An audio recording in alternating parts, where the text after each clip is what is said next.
Important update about YouTube playlists. Hey everyone. We've received many messages asking why our YouTube playlists aren't showing up. Do we create YouTube playlists?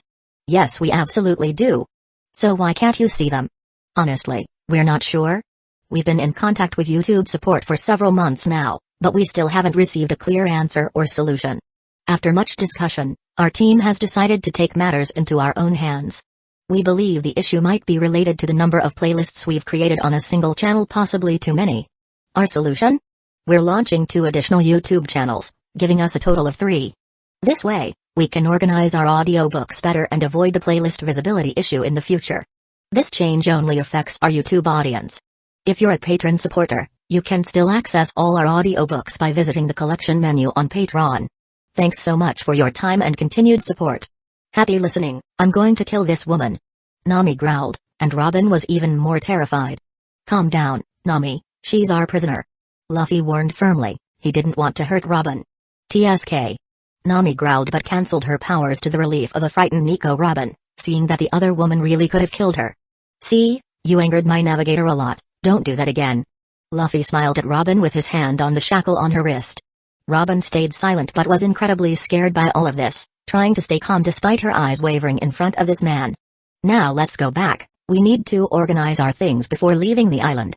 Luffy said and threw a scared Robin over his shoulder, jumping towards the group with Nami still dissatisfied accompanying him. Thus, Luffy appeared again to his group who were still celebrating with Robin by his side and a Nami next to Luffy who still wanted to kill the captive. Luffy? Who is this? Yamato asked looking at the woman imprisoned next to Luffy. Someone important, but I'll deal with her later. Now, restrain all the agents with Sea Stone. Be careful with Mr. 2, he can transform into anyone who can touch his face. Make sure he's contained before taking him to the ship's prison. Luffy commented. Also, release the islanders, they must be hungry. Luffy added. But what if they attack us? Kuina asked. Look at them. No Mr. Invincible Bear fan will attack us.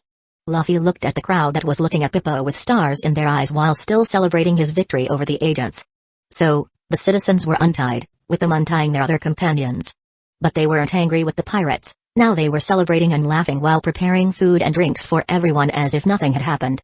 Bippo was embarrassed with the population looking at him with stars in their eyes and great admiration while trying to talk to him. Incredible. Give me an autograph, Mr. Invincible Bear. This phrase was used thousands of times already. Captain, all the agents at Bippo fought are in prison except for one that Lamy is checking. Hugo commented. That's good, now let's deal with the Princess of Alabasta. Luffy commented, walking up to Vivi, who was still tied up with her royal guard, Igaram, by her side. They were the only ones still restrained at Luffy's request, as the islanders were now his allies, though they paid little attention, captivated by their new idol. So, Princess Vivi, what should I do with you? You even have assassins after you. Luffy remarked with a smile. What do you plan, you pirate?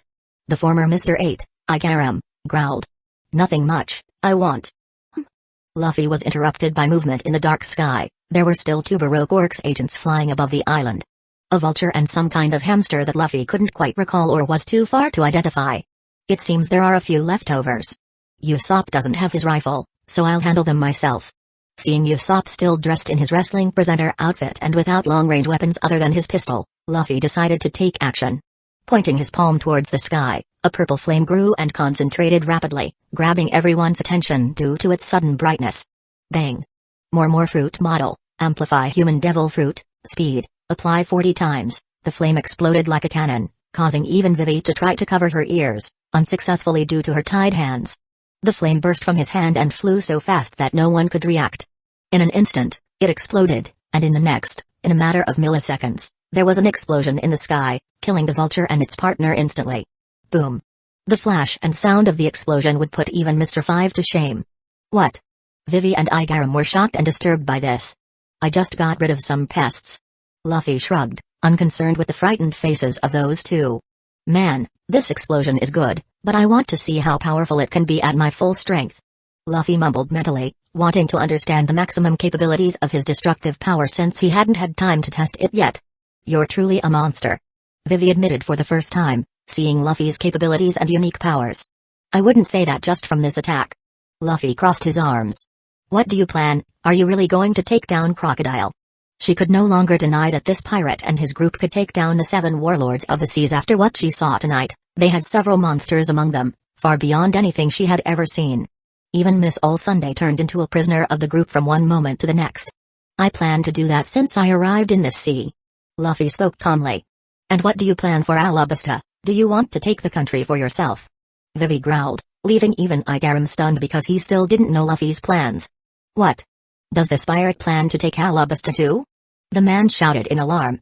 I want to make it my territory, unlike Crocodile, who wants to kill the king and become the new monarch. I just want my flag planted in the country. Of course, that will give me a say in the important decisions of the country, and I intend to take some tribute. Isn't that fair?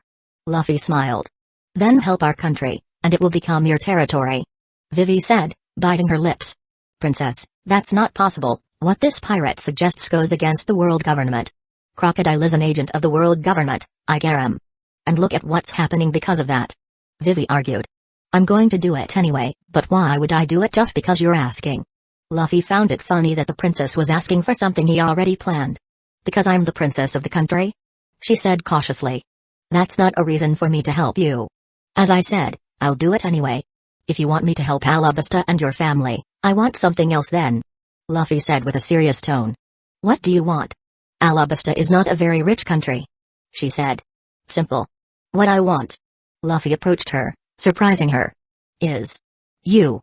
This left everyone stunned, but the women in his group looked at Luffy like hawks at that moment. Darn womanizer. Luffy baka. The harem is growing. My husband has no limits. Luffy-sama. The captain strikes again. This guy seems to have no limit.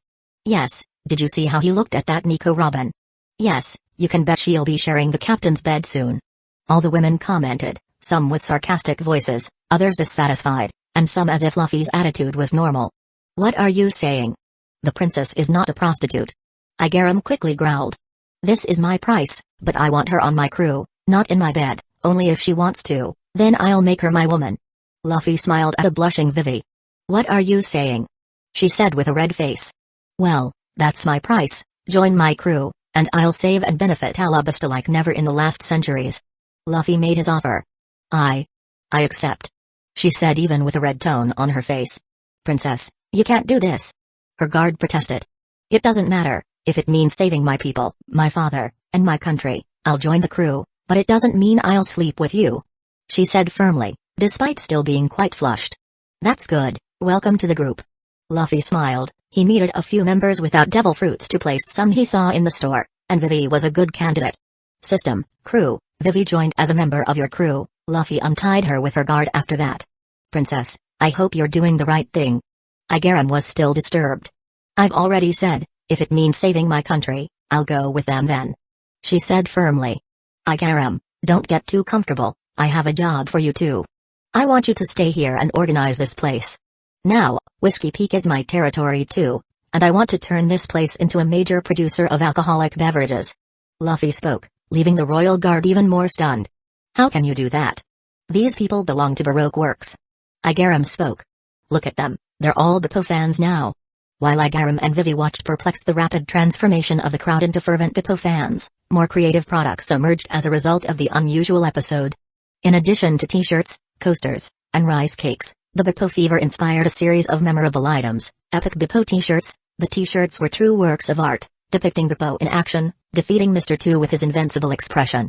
Some shirts also featured inspiring phrases like Bippo, the invincible, reinforcing the bear's heroic image. The exceptional quality of the material ensured comfort for admirers who wore them with pride. Bippo flags unfurled throughout the island, vibrant flags, displaying Bippo's victorious image, waved in every corner of the island. Some of them showed Bippo in various poses, symbolizing different moments of his journey. The phenomenon transformed the local landscape, adding a festive and colorful touch to every street and square. Limited edition t-shirts autographed by Usopp. As part of the Bippo fever, Usopp decided to contribute by autographing a limited edition of t-shirts. These unique pieces became collector's items, attracting fans of both Usopp and Bippo. Custom cheer flags. Some creative fans crafted custom cheer flags, displaying encouraging messages for Bippo. These flags became a striking presence at sports events and local festivals, further promoting the fervent spirit of the community. Bippo plush keychains, small plush bears with Bippo's adorable image, each dressed in a miniature version of the triumphant battle t-shirt against Mr. 2. These keychains quickly became collector's accessories among the island enthusiasts. Bippo invincible caps and hats, stylish hats and caps featuring Bippo's image, many of them with the embroidered inscription Bippo Invincible. They became an instant fashion trend, adorning the heads of many island inhabitants. Bippo mugs, custom mugs with Bippo's image in various feats, from the battle against Mr. 2 to relaxed moments. Collectors appreciated these unique pieces that told the story of the little bear. Cook with Bippo recipe books, a compilation of recipes inspired by Bippo's food preferences, featuring exotic dishes and simple homemade recipes. Culinary enthusiasts couldn't resist this thematic book.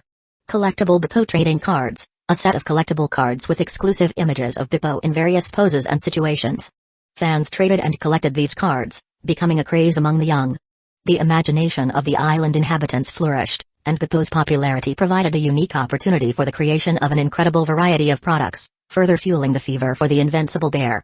Luffy's impact now extended not only to the skies but also to local commerce and culture. How is this possible? How can they create so many things in so little time? Igaram and Vivi looked at the bizarre landscape, their expressions stunned as they incredulously shouted. In the midst of the chaos, a group of inhabitants passed by wearing Bippo hats, laughing and exchanging collectible cards. Ha ha ha ha. Look, Whiskey Peak belongs to the Straw Hat Pirates right now. Luffy smiled satisfied, enjoying the chaos he had inadvertently unleashed. And what do you plan for this place? Igaram asked in defeat, realizing he couldn't do anything to contain the wave of enthusiasm for Bippo. Luffy, always relaxed, replied. Great that you asked. Here are papers I had prepared in advance. Suddenly, he enlarged papers that were magically stored in his pockets. They were meticulous plans he had been writing throughout his journey to the island. What? Let's see. What? You already planned all of this? Igaram shouted, surprised and stunned as Luffy spread the documents on a nearby table. They were detailed plans for the village's restructuring, new exclusive alcoholic beverages, trade agreements with East Blue countries, and even suggestions for new Bippo-themed festivals. What? I'm the man who will dominate the seas. I need to plan my territories. Luffy said with a mischievous smile, leaving both Igaram and Vivi stunned by the unexpected revelation of his long-term vision for Whiskey Peak. Vivi, while flipping through some of the documents, sighed in surprise. Luffy, you really thought of everything, even these strange alcoholic drinks? Of course. I said I would dominate the seas, and throwing epic parties is part of that. Replied Luffy, causing Igaram, Vivi, and even some onlookers to fall to the ground with this man. With that, we're done here, Vivi, get ready to set sail with us. We'll stay a bit longer before leaving the island in the early morning. Luffy walked a bit before Hugo appeared with an animal in his hands. Hey, Captain. I found a duck, look. Let's eat it. Hugo appeared carrying a huge duck, its feathers were slightly ruffled, and its eyes blinked nervously. Look, it seems pretty tasty. Ask Reiju to cook it. Luffy smiled, knowing whose duck it was. Cat. The duck emitted a trembling sound, its little eyes blinked rapidly as it tried to understand the situation, its wings trembling with fear. Wait, this is Crew, my partner, don't kill him. Vivi quickly panicked, her eyes widened as she ran towards the duck. Crew had been hiding with all the confusion happening on the island. When he finally went after his owner, Vivi, Hugo found him and quickly picked him up with gentle hands. However, the duck remained tense, emitting scared caw sounds in response to the bewildering situation. Ha ha ha ha. Alright, I let go. Vivi, you can bring him along too. Luffy spoke, laughing, his smile showing understanding. Hugo released the duck, which immediately ran into Vivi's arms, seeking comfort. Vivi affectionately stroked his feathers to calm him, while the crew laughed at the unusual situation. Poor Crew, now safe and comforted, looked around with curious eyes and a hint of suspicion. Luffy, there was a casualty. Lamy just confirmed it. Zoro appeared and delivered unexpected news to Luffy. Mr. 5? That's unexpected, but okay. Mr. 5 was dead after Bippo's attack. Well, that's good anyway. I want his devil fruit, but I didn't want to kill an unarmed guy like him after the fight, especially someone who never harmed me. Luffy commented, he literally took the attempt of attack from this group as a joke. He didn't put Mr. 5 on the same level as Starry or that Tenry Obito with various titles. Anyway. 750 million? Fine. Luffy opened the store and immediately bought the fruit. Nojiko. With the fruit in his hands shaped like a bomb, Luffy caught the attention of a crewmate. Luffy? The short-haired girl with blue hair was surprised to see Luffy showing the strange fruit her way. This is the bomb fruit from the late Mr. 5, now it's yours. I'm sure you'll become extremely powerful with it. Luffy said, and Nojiko took it, still stunned. This. Can I become stronger? Nojiko murmured. She knew she was one of the weakest in the group, despite learning some techniques from the 6 styles. With the group, her strength was still far behind. I'll eat this if I can help Luffy and my sister in the best way, she said, biting and spitting out the fruit at that moment. That's good, we'll train your abilities as we progress on our journey. Luffy nodded, pleased with her newly acquired power. Now, listen, everyone. Let's continue the party, Luffy announced, and everyone celebrated this time with the island people, who were no longer enemies at this moment. Chapter 115, Whiskey Peak 07. Hours passed again, with Luffy fervently celebrating with his group and Bippo's fans, the latter still being more reserved in handling all that attention. Another feast. Why am I not surprised? Lami commented, arms crossed. Come on, Lami, don't be like that, let's celebrate. Luffy appeared next to her, grabbing her by the waist with a mischievous smile on his face. Get your hands off me, you damn womanizer. Lami growled at Luffy, but he paid no attention and held on to her even tighter. In a corner, Vivi was with her partner Crew, observing the scenes unfolding before her. She packed her bags, ready to leave with her new pirate group, and was waiting for the group to finish the party before departing. Did we make the right decision, Crew? She said softly, looking at the strange group in front of her. Crew. The duck rumbled. Are you Vivi-sama? A timid voice called her. Vivi looked surprised at the approaching mermaid in the air with a strange technique, gracefully jumping. It was the first time she had seen a mermaid since joining the group, and this one was even more beautiful than she imagined. Yes, you're the mermaid of the group, aren't you? Vivi tried to be friendly, knowing they would be partners from now on. Yes, and is it true that you're a princess? Because I am too.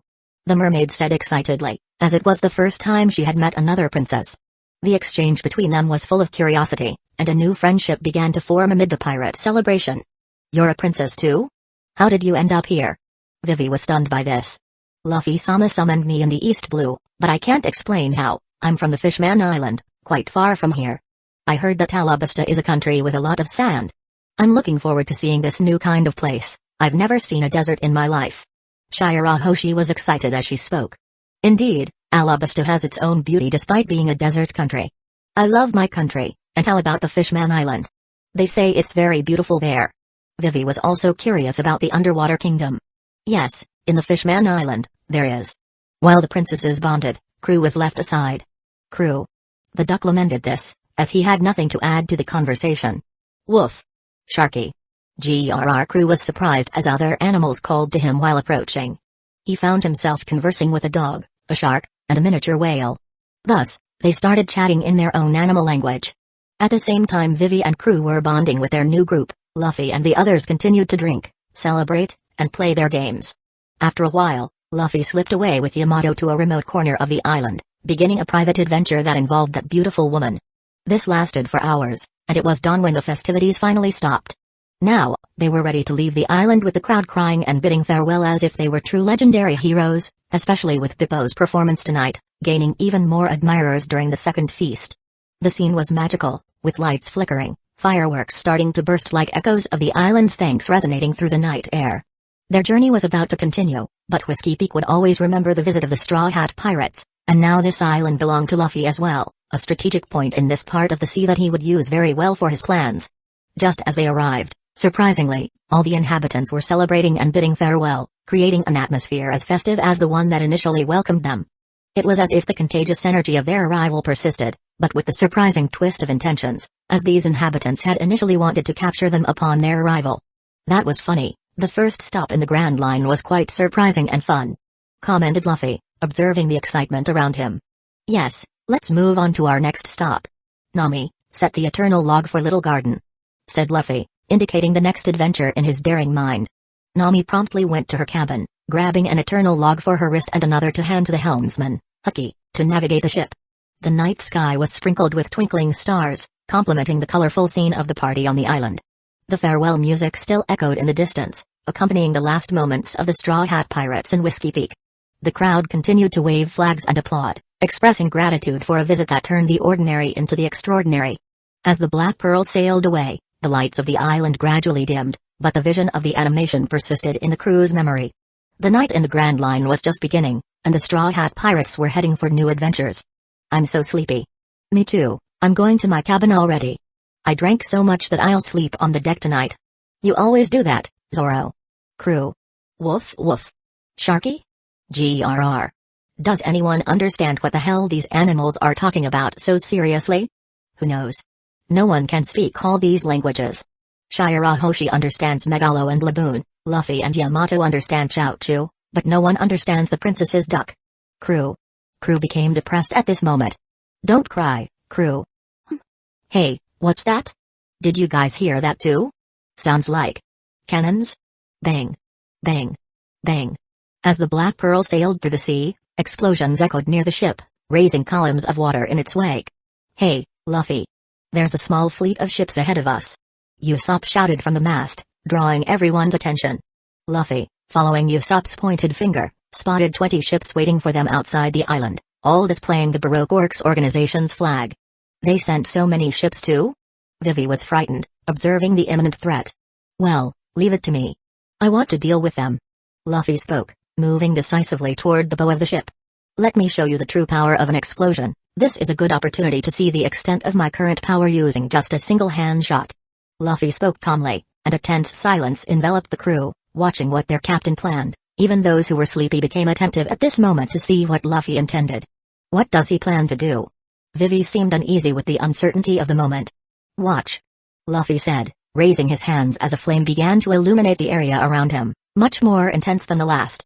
Once Luffy felt he had accumulated enough energy, he released it towards the center of the enemy ships.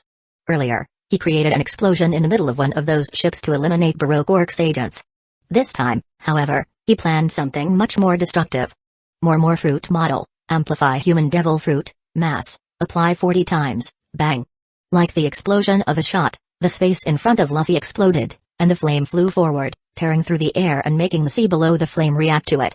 This sight left the entire crew stunned, while the Baroque Works ships noticed the sound and that light coming their way without being able to react. As it approached the middle of the small fleet, Luffy's attack had the shape of a bullet. The light flickered like a lamp, disappearing and reappearing, showcasing concentrated power like a true spectacle. Think of the mini-tailed beast bomb that Naruto created with 4 tails in the fight against Orochimaru, but what came after shocked them even more. When the flame hit the center ship and expanded from that point, all the ships were instantly disintegrated under an intense light that blinded all spectators, and the victims didn't even realize they died there. This was even more terrifying for observers kilometers away as they saw the flash emerge in front of them, illuminating the entire region as if it were day. Even the skies didn't escape it, causing all the stars to momentarily disappear in the intensity of the explosion. The power of Luffy's flame with the enlargement of more fruit model, amplify human devil fruit had just showcased a spectacle of destruction that would leave a mark in the memory of everyone present for the rest of their lives. Meanwhile, in a distant place, aboard the imposing Navy ship, lanterns swayed gently to the rhythm of the ocean's movement. The silence of the night was broken only by the murmurs of the sailors on duty at that moment. How boring. I'm so sleepy, I can't wait to finish my shift and go to the cabin soon. Yes, but Captain Smoker asked us to stand guard, to report any pirate activity at sea, especially because of the Straw Hats. Captain Smoker is determined to capture them, even though the captain has suffered several defeats at the hands of that group. What do you expect? They're a crew worth almost 500 million. I heard headquarters is sending a vice admiral to hunt them down too. But Garp is a vice admiral, and he failed. You're thinking wrong. Garp is Monkey D. Luffy's grandfather. Some say the Navy hero let him escape. I see. So they're not such a terrible group. The sailor was convinced of this, but something happened at that moment. The tranquil maritime scene was abruptly interrupted by an unexpected flash on the horizon. An explosion of intense and fleeting light, like a nighttime lightning bolt, stole the attention of everyone still awake. The shadows cast by the ship's sails danced frantically, while the few sailors, initially stunned by the surprise, directed perplexed looks toward the luminous phenomenon. What is this? A light? Isn't it the sun? Of course not, idiot. It's the middle of the night. Call Captain Smoker, we must report this to him immediately. The sailor spoke as the light disappeared, and the night returned to its normality. The expressions of perplexity and surprise remained on the faces of those sailors. Elsewhere. What is this light in the middle of the night? A giant man looked at the suddenly illuminated horizon. It doesn't matter, I'm going back to sleep because I have a fight against Broggy tomorrow.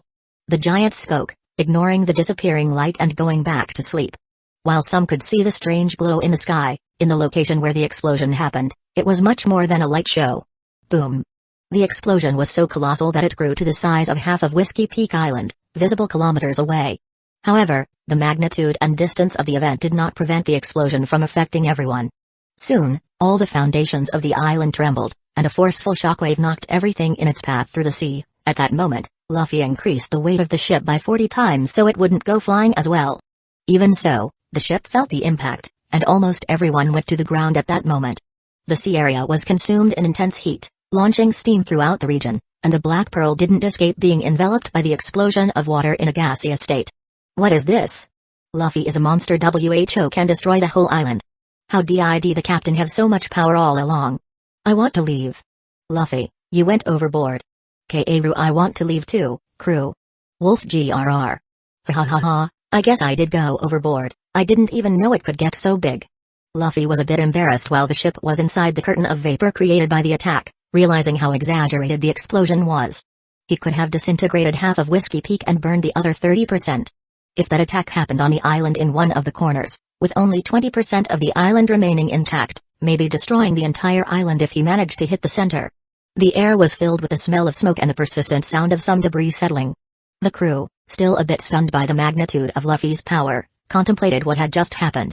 The spectacle of destruction was a vivid reminder that, even amidst fun and festivities, the Straw Hat Pirates were a force to be taken seriously in the Grand Line. Chapter 116, Nico Robin 01. Nico Robin, a figure of real importance as the main member of Baroque Works, found herself secluded in a cell on the Straw Hat Pirates ship. Her story was permeated by traumas and challenges. It wasn't the first time she had been thrown into a cell, but this time, she truly faced danger with such a powerful group. This brought back memories of her helplessness from a long time ago, as a child from Ohara. Robin was the sole survivor of a devastating attack that wiped out her native island and everyone living there. Even before that, her childhood was not easy. Her mother left her early in pursuit of her dreams, forcing her to live with abusive uncles. It wasn't easy dealing with the island's children, who didn't like her. They hated her, actually, calling her a monster and aberration, especially due to the devil fruit powers she acquired at a young age. However, not everything was bad there. She found a place on the island that she loved. Ohara was known as the cradle of knowledge, where scholars and archaeologists sought to unravel the world's secrets. Despite being just a child surrounded by adults, 8-year-old Robin found solace in studies and the pursuit of knowledge. Robin made many friendships there despite being only a child among adults. At the age of 8, she developed the ability to read poneglyphs, ancient inscriptions of great importance to the world, even though it was forbidden for her. She studied, thinking that her mother would be with her if she knew how to read the forbidden language. However, tragedies struck Ohara when the world government learned about the poneglyphs and forbidden studies on the island. Robin saw her mother for the first time on that day, but it was also the most terrible day of her life. The devastating attack that followed was ruthless. Marine ships surrounded Ohara in an extreme measure called Buster Call, involving the complete destruction of an island. The flames and destruction swept through Ohara, erasing not only accumulated knowledge but also the lives of everyone living there. Robin, at the tender age of 8, witnessed her native island consumed by flames and its population decimated. She witnessed the destruction of everything she loved, losing the few ties she still had. Miraculously, she managed to escape the chaos, hiding amidst the destruction, evading the vigilant eyes of the Marines. With the help of a vice admiral at the time, Kyuzen, who spared her life as a favor to a friend, she sailed alone in a small boat, leaving the ruins of Ohara behind and heading into the unknown. Her ability to read poneglyphs, once seen as a gift to reunite with her mother, became a curse. The world government labeled her as a dangerous threat, a demon child that needed to be eliminated. Thus began Robin's life of constant escape, always in the crosshairs of the world government, perpetually hiding her unique ability and her identity. After the tragedy in Ohara, Nico Robin embarked on a solitary and relentless journey in search of poneglyphs, ancient inscriptions holding crucial secrets about the world. Her dream was to unravel the hidden mysteries in these stones, revealing the truth behind the world's history and understanding the significance of the events that shaped her life. However, achieving this dream became a dangerous mission. Robin had to constantly flee to escape imminent capture. The mark on her head pursued her like a shadow, and the pursuit of poneglyphs often placed her in risky situations. Robin couldn't trust anyone, as the world viewed her as a threat. Even those who promised help often betrayed her, revealing themselves as agents of the world government or individuals interested only in rewards. Solitude became her constant companion, and distrust shaped her relationships. Despite the challenges, Robin never gave up on her dream. She faced dangers, crossed unknown seas. However, she never found what she was looking for, merely keeping in mind that she should survive and pursue her dream, even without any clues for many years.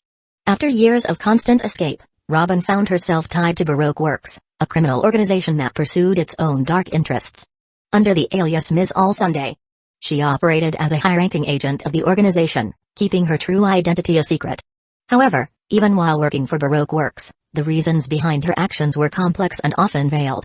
There, she found the chance to stay safe behind a 7 warlords of the seas and encounter a poneglyph for the first time. The arrival of the Straw Hat Pirates marked a turning point in her life.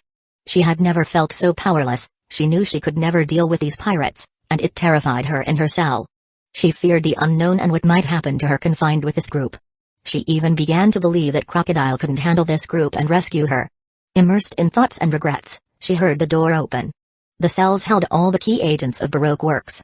Some were depressed, others complained, and they devised plans to escape from these pirates. But Robin knew it was futile, especially after yesterday's explosion. While they were imprisoned, seeing the ship sailing again after the explosion, there was a flash through the windows and an explosion that woke and scared everyone. They wondered what was happening.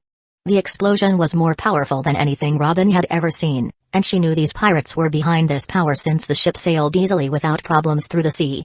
Now with the door open, everyone in their cells saw Monkey D. Luffy, the pirate over 2 meters tall, with a bounty of 200 million on his head, and the head behind this group. Luffy walked calmly down the corridor between the cells.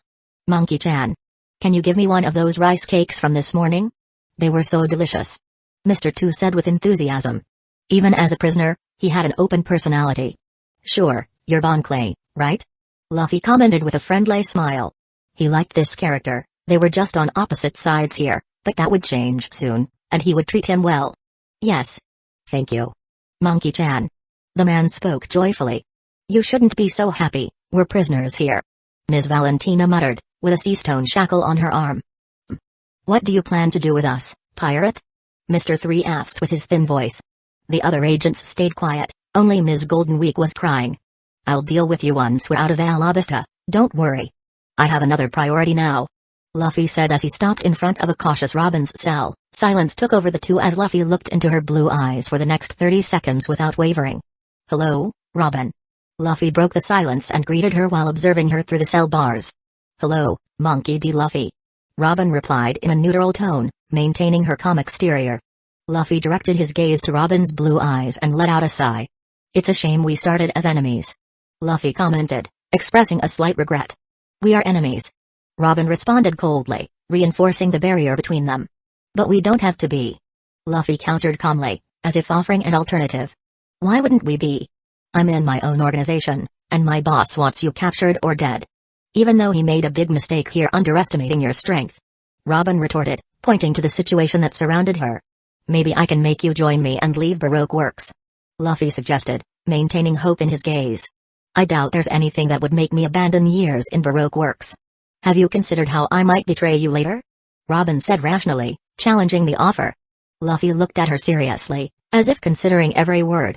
I understand that it's hard to trust, especially considering your past. But I don't want betrayal, Robin, and I believe you won't do that. I want a partnership, where we can pursue our goals together. I know it might seem impossible now, but maybe we can find a way. Luffy responded, seeking understanding. Robin kept her gaze firm, evaluating Luffy's words. You say you want a partnership, but are you aware of what Baroque Works will do if they find out I'm considering this? Robin questioned, testing the limits of his offer. Luffy smiled, not as an easy response but as an expression of confidence. Luffy stared at Robin through the cell bars, and a sigh escaped his lips. I'm aware. But do you think I won't take down Crocodile? If you want to embark on this, I'll be by your side. His gaze conveyed a firm confidence, while a slight smile appeared on his lips, indicating determination. Robin remained silent for a moment, her blue eyes immersed in reflection. The wordplay between them outlined a possible change, but the path ahead remained uncertain. A wrinkle of concern appeared on her forehead, revealing her internal turmoil. Seeing hesitation in Robin's eyes, Luffy sighed and continued. You're right in your points, I have my reasons, and I may not believe in you now, but I believe in your dream. A warm smile formed on his face, seeking to convey genuine trust and support. What do you mean by that? This surprised Robin, who narrowed her eyes the next moment, trying to decipher the intentions behind Luffy's words. An expression of incredulity mixed with curiosity drew on her face. Luffy then pulled out a paper from nowhere and began reading in front of Robin. O'Hara Report, 1502, All traces of the island were eliminated, except for one child, an 8-year-old girl who managed to escape without anyone knowing how. "Stop!" Robin interrupted, her voice laden with emotion. Her eyes shimmered with anguish, and her hands gripped the bars tightly as soon as she heard those words. "The girl possesses forbidden knowledge." Luffy continued speaking without caring about how the woman in front of him looked disturbed. "Stop!" Robin requested again, a mix of sadness and despair reflected in her gaze. The people in the other cells remained silent, stunned by the direction of this conversation with Mr. Zero's partner. "She can read poneglyphs, a potential threat to the world and the world government." "Stop!" Robin shouted with tears in her eyes, a mixture of pain and suffering stamped on her face. Luffy looked at her at that moment and remained silent, his eyes showing compassion in the face of Robin's suffering. Robin seemed sad, her eyes reflecting the melancholy that she rarely allowed to be glimpsed, remembering past traumas. "Robin." Luffy spoke again, his voice softening. "Aren't you tired of running? Of hiding, Robin?" His words were loaded with genuine concern, and his gaze sought to connect with the archaeologist's tormented soul. "Come with me, I can prove that you can pursue your dreams, even if the whole world wants otherwise." Luffy uttered these words, surprisingly opening the cell and facing the still huddled woman. Robin, in tears, looked at him cautiously, trying to decipher the intentions behind those words and actions. Her blue eyes were mixed with suspicion and longing as she sought to understand more about this man presenting himself as a promise of change. "I know it's difficult. But I ask you to trust me, Nico Robin. I don't want harm for you, I want to help you because I know you better than you think." Luffy smiled warmly, his words a sincere invitation. Robin remained silent for a moment, but the expression on her face indicated that something was beginning to transform within her. It was when Luffy, with a sudden seriousness, took something out of his pocket. "I have something I want to show you. Something that can change everything about your knowledge of the world and your goals." He held a folded piece of paper and handed it to her. Robin's eyes narrowed as she examined the paper taken from the captain's hands. Curiosity overcame suspicion for a moment, and she accepted it cautiously. When she opened it, her eyes were shocked. There were a few sentences in the ancient language that Luffy took from the poneglyphs on the paper. She quickly looked at Luffy as if he were crazy, her eyes still teary. "Let's get out of here, there's still something to show you. You won't be satisfied with just a few sentences, right?" said Luffy, smiling at Robin, who looked at him with wide eyes. "You can't be serious. Are you?" she stammered, wondering what Luffy might be implying with that. "Come with me, you won't regret it." Luffy spoke with palpable determination, approaching the woman and carefully removing her handcuffs. The metallic sound echoed, symbolizing imminent liberation. She watched, still incredulous, as the man walked away, slowly processing the surprising turn of events in her situation. Amidst the confusion, Robin took her first hesitant steps, following Luffy as if in a trance. "Bua! Monkey-chan is so cool!" Mr. 2 cried at that moment, his emotions on the surface after witnessing the entire scene inside his cell. "Indeed," Mr. 3 muttered, trying to hold back tears betraying the emotion in his eyes. As they walked away from the prison area, Robin was immersed in her own tumultuous thoughts. Her eyes were fixed on the man ahead, and she experienced a range of conflicting feelings: doubt, suspicion, relief, and surprisingly, an incipient willingness to trust Luffy's words. Navigating the internal corridors of the Black Pearl, Luffy commented as they advanced toward a reinforced room, "Robin, we're getting there." Absorbing the magnitude of the moment, Robin remained silent beside him. As they continued, they entered an even deeper part of the ship, finally reaching the vault. The door of the Black Pearl's vault, sturdy and imposing, creaked open, revealing its reinforced interior. As the door shifted completely, a special room unfolded before the eyes of Robin and Luffy. It was a protected and secure environment designed to store treasures of inestimable value. The walls were adorned with exotic ornaments, rich in detail, bringing an aura of opulence to the place. Piles of gold gleamed in the dim light, reflecting the beams of light escaping from the small cracks in the massive door. Shadows danced among the mounds of coins and gems, creating a spectacle of colors and shines. In the center of the room, a special box housed an devil fruit, like a unique and valuable treasure. Its presence was notable, and the box was adorned with ancient symbols, evoking a sense of mystery. Around it, small beams of light shone, highlighting its importance in the room. However, what surprised Robin the most were the two carefully positioned poneglyphs. Their intricate outlines told forgotten stories, and their mysterious inscriptions captured Robin's attention, adding an additional dimension of importance to the place. "This?" Trembling, Robin's words came out shaky. These two poneglyphs had been there since Luffy decided to bring them and place them there after the events in Kokoyasi. "Is this real?" Barely able to believe it, Robin was finally in front of what she had always sought. "This is the proof I want you to see," Join me," said Luffy, his expression reflecting the gravity of the decision Robin was about to make. Chapter 117, Nico Robno 2. Robin didn't respond to Luffy. She continued walking towards the stones as if her legs had gained a life of their own, ignoring all the jewels and gold in the place, and walked up to the indestructible stones. As Robin's eyes traced the intricate contours of the poneglyphs, a torrent of thoughts tumultuated her mind. Each inscription was like a link to her past, a direct connection to the lost era of Ohara. The words engraved on these stone blocks were a silent testimony to the forbidden knowledge she had always sought to preserve. The atmosphere in the vault room became dense, charged with the historical significance these poneglyphs carried. For Robin, it was more than a mere encounter with ancient artifacts. It was a meeting with the very essence of her existence, with her passion for history, and her struggle to unveil forbidden secrets, and all the price she had to pay with no results until this day. As she observed the meticulously carved symbols, silent tears streamed down her eyes. These tears were not of sadness but of a complex mix of emotions. It was the joy of finally finding what she had to sacrifice and lose in her life to be here, the death of her mother and Professor Clover, the sorrow for the destruction of Ohara, and the constant threat looming over her for being the last survivor of the island for almost 2 decades. While she remained immersed in contemplation before the poneglyphs, a torrent of emotions swept through Robin's heart. Luffy's words echoed in her mind like a hopeful melody, "Join me," and a growing warmth settled within her. Her gaze, initially fixed on the ancient inscriptions, shifted to the pirate who remained at some distance. Luffy maintained a small smile, radiant with genuine happiness for Robin. The girl, whose life was marked by tragedies and loneliness, finally found a ray of light. She was a character in the story he cherished the most, and Luffy was determined to help her achieve her dream. In an impulse of emotion, Robin attacked. Her eyes met Luffy's, and she surprised him with a hug. Her arms enveloped the pirate, and she pressed her head against his bare chest. Tears of gratitude flowed freely as she murmured sincere words. "Thank you," she shouted tearfully, letting the emotions overflow. "Thank you," she murmured again, still wrapped in the hug, with tears of joy streaming. "Thank you." Robin's expression conveyed not only gratitude but also a mix of relief and hope. In that embrace, a special bond formed between them, marking the beginning of a shared journey in search of the secrets buried in the poneglyphs and, perhaps, the blossoming of deeper feelings amid the twists of fate. Luffy put his hand on her waist and moved her back a bit, fixing his eyes on hers with penetrating seriousness. "I'm not lying when I say I want you with me, Robin. I'll help you achieve your dream because I like you and also need you. After all, my journey is intertwined with the lost century." Luffy smiled as he observed the woman from top to bottom, his words echoing with extraordinary weight.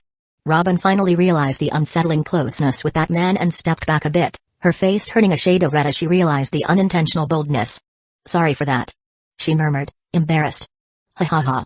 It's okay, I have nothing to complain about it," Luffy said, maintaining his smile, but his eyes remained serious with the matter being discussed here. "What did you mean by your journey being intertwined with the lost century?" She quickly changed the subject to a point that caught her attention. Luffy, keeping his serious expression, shared a secret with Nico Robin. "Let me tell you a secret, Nico Robin. Most of the poneglyphs we find across the seas describe ancient weapons, apologies, and some other information. But if you want to know about the lost century, the story is stored on the last island, Raftel." His words reverberated, emphasizing the importance and seriousness of this knowledge. "That?" A shock ran through Nico Robin, her expression revealing a mix of surprise and fascination. "This means that," she mumbled, barely able to articulate her words. "Yes, Gul D. Roger learned the story with a part of his crew," asserted Luffy, his conviction transparent in his words. "Are you really telling the truth? How do you know all of this? Who are you?" Robin couldn't understand this man, his intentions, and how he could possess so much vital information she had never heard of. He even claimed that poneglyphs outside Raftel do not describe the lost century, leading Robin to question if Monkey D. Luffy could also read them. "If you think I can read them, you're mistaken." Luffy cut off that thought immediately. "As for how I know these things, it's a secret I'll take to the grave. Not even my wives and children will know. I'd like us to keep this conversation between us two." Luffy spoke, asking for silence and trust from Robin. He would never reveal about his past life to anyone in this world, trusting that Robin would limit herself to suspicion, and he trusted that she wouldn't share this conversation with anyone. "As for who I am, isn't it obvious? I'm Monkey D. Luffy, and I intend to be the Emperor of the Seas, and I need an archaeologist like you with me, Robin. I don't care if I'm hunted by the government or if you consider yourself a curse. Let me tell you a secret, before coming to the Grand Line, I killed a celestial dragon, and everyone on this ship knows it. If you want proof that I won't betray you by turning you over to the government, then trust my words. If I have to burn the world just to protect you, I will." Luffy spoke with conviction. Luffy's words shocked Robin on a level she only remembered happening at the time of Ohara's destruction. The revelation unfolded before her, plunging her into a reality that defied her expectations. Robin's expression was a mix of shock, disbelief, and curiosity in the face of the captain of the Straw Hat's spilled words. "You really killed a celestial dragon?" she exclaimed, covering her mouth with her hand. "Yes, he wanted to take my mermaid, something I'll never accept." Luffy spoke with a serious tone. "And want another proof that I want to trust you? You know the same mermaid. She's one of the ancient weapons, called Poseidon." Luffy wasn't afraid to say something like that to Robin. She would find out easily in the future, and he would prove that he trusts this woman. Robin couldn't be more surprised. Of course, she knew very well about the ancient weapons, as Crocodile was after one of them. "She's an ancient weapon? How is that possible?" Robin exclaimed with a tone louder than she could control. For Robin, Luffy's words echoed in the recesses of the vault room, and the revelation about Poseidon engulfed Nico Robin in a whirlwind of perplexity. Her eyes, now widened in surprise and disbelief, sought Luffy's for some additional explanation. The weight of the information he shared seemed overwhelming, challenging all of Robin's understanding of the world. "It's hard to believe, I know. But you'll have to figure that out on our journey. Crocodile's plans are doomed to fail, as Pluton is in Wano. Actually, the weapon is the country itself, from what I know." Luffy spoke, and a flash of memory reminded him a bit about the existence of Pluton. If his suspicions were correct, Pluton would be located at the bottom of Wano. Robin was beyond shock now. Her internal thoughts became a chaos of inquiries as she tried to assimilate what she had just heard. Who is this man? And how does he have information that would shock the world? The question pounded in her mind, even though Luffy had already answered. The reality of these revelations was so overwhelming that Robin felt on the brink of the abyss of the unknown. Robin stared at Luffy with an unparalleled intensity. Her hands trembled before the disclosures of this man who possessed information capable of redefining her entire perspective on the world.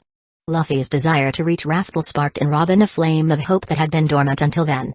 For the first time in her life, she looked at a man with the light of expectation in her blue eyes. Raftel, the island she had longed for so much, the place where her dream could come true. Those words resonated in Robin's mind, evoking memories of her troubled past. The image of the giant Saul, the friend who embraced her in childhood, emerged in her memory. Saul would look at young Robin affectionately, his enormous hands resting gently on her fragile shoulders. His eyes, filled with wisdom and compassion, would meet hers with a comforting gleam. "Little Robin." Saul would begin with a deep and reassuring voice. "The sea is vast, and life is a journey full of challenges and discoveries. One day, you will find companions who care deeply for you, people who will share your dreams and help light up the darkest paths. Dear Shishishishishi." He would smile, revealing a warm expression, as if he saw a promising future for the girl. "Believe me, even in the most intense storms, there is always a rainbow waiting to color the horizon. And when that day comes, embrace these companions with an open heart, for they will be invaluable treasures on your journey." With these words, Saul would express his belief that Robin's destiny was intertwined with extraordinary events and that she would find not only allies but true friends who would be a light in her life, making her journey through the sea richer and more meaningful. Robin felt the magnitude of her decision echoing in that moment. Joining Luffy was not just a choice of loyalty, it was the promise of a future where she could continue her quest for poneglyphs and unravel the mysteries that these inscriptions hid, knowing what the government so feared. She saw in Luffy someone who truly understood the value of her goals and was willing to support her on her journey. Despite the uncertainties surrounding this new path, Robin understood that sometimes it was necessary to take risks to achieve the true freedom she had always longed for. With determination, she decided to trust the hope that was budding, taking the next step toward an uncertain destiny but now accompanied by true allies who shared her eagerness to uncover the world's secrets. "I will join you, Monkey D. Luffy." She finally spoke with tears and a small smile. As she uttered these words, Robin felt a mix of emotions intertwining in her chest. The decision to join Luffy was not just a logical choice, but something deeper was happening within her. As she looked at the captain of the Straw Hats, she realized that, beyond gratitude for the opportunity to fulfill her dream, there was a strange feeling beginning to blossom. She tried to rationalize, delving into the deep waters of her own psyche to understand what it meant. He was a remarkable man, undoubtedly. His unwavering determination, his ability to inspire, and, above all, his genuine understanding of the value of each crew member's dreams were characteristics that could not be ignored.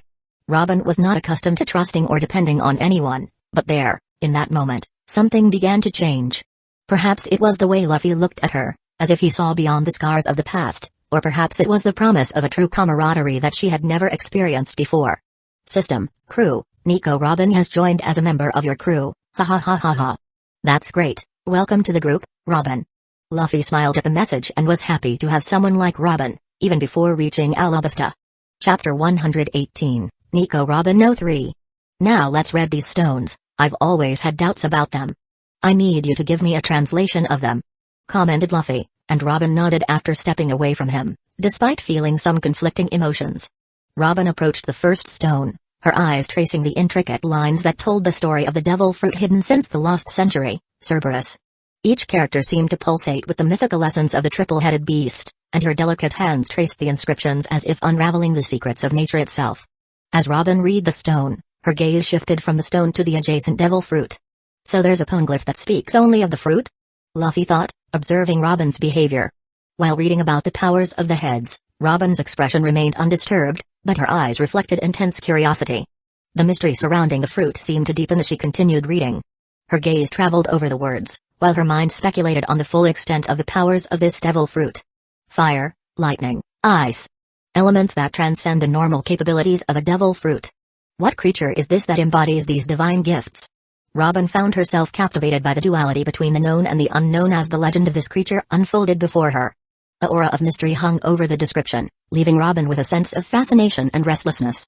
Upon completing the reading of the first stone, Robin turned to Luffy, her blue eyes retaining the depth of reflection. Luffy, this one about the devil fruit, there seems to have been a reserve weapon for a war in the lost century as reinforcement, so it was hidden to be used if they needed reinforcements, but they never had the opportunity. Robin spoke, intrigued by this information. Do you want to know more about this poneglyph first? Or wait for me to read the second one? Robin turned her gaze back to Luffy behind her. Read the second one, Luffy requested, and Robin promptly obeyed. As she began deciphering the inscriptions, a look of doubt settled in her eyes, signaling the presence of unknown information. This one is difficult to understand because it has unknown information for me, Robin murmured, expressing her perplexity at the text. Can you write exactly what is written there? Luffy asked, taking paper and pen from his pocket, enlarging their size. Robin nodded and took the necessary items before starting to transcribe the ancient words. Let me see. Luffy began reading in the common language. This is an inscription with the name Ryo, the term given to Haki in Wano. Luffy became increasingly shocked by the content of the text. This is not just a technique, it's a new horizon of conqueror's Haki. A lost technique from the lost century. This is on a level beyond the knowledge of the world's major forces as far as I know. The shock reflected in his expression, realizing the magnitude of what he had just discovered. Although Luffy had not yet fully mastered conqueror's Haki, he recognized that this went far beyond his current understanding of the original work. Is it that surprising? Robin questioned beside Luffy. Yes, if I'm right, this represents a technique that elevates the mastery of conqueror's Haki to a new level. It's too alarming. Luffy remained stunned, absorbing the gravity of that discovery. He never imagined that a modest cave in the East Blue would hold such impactful secrets.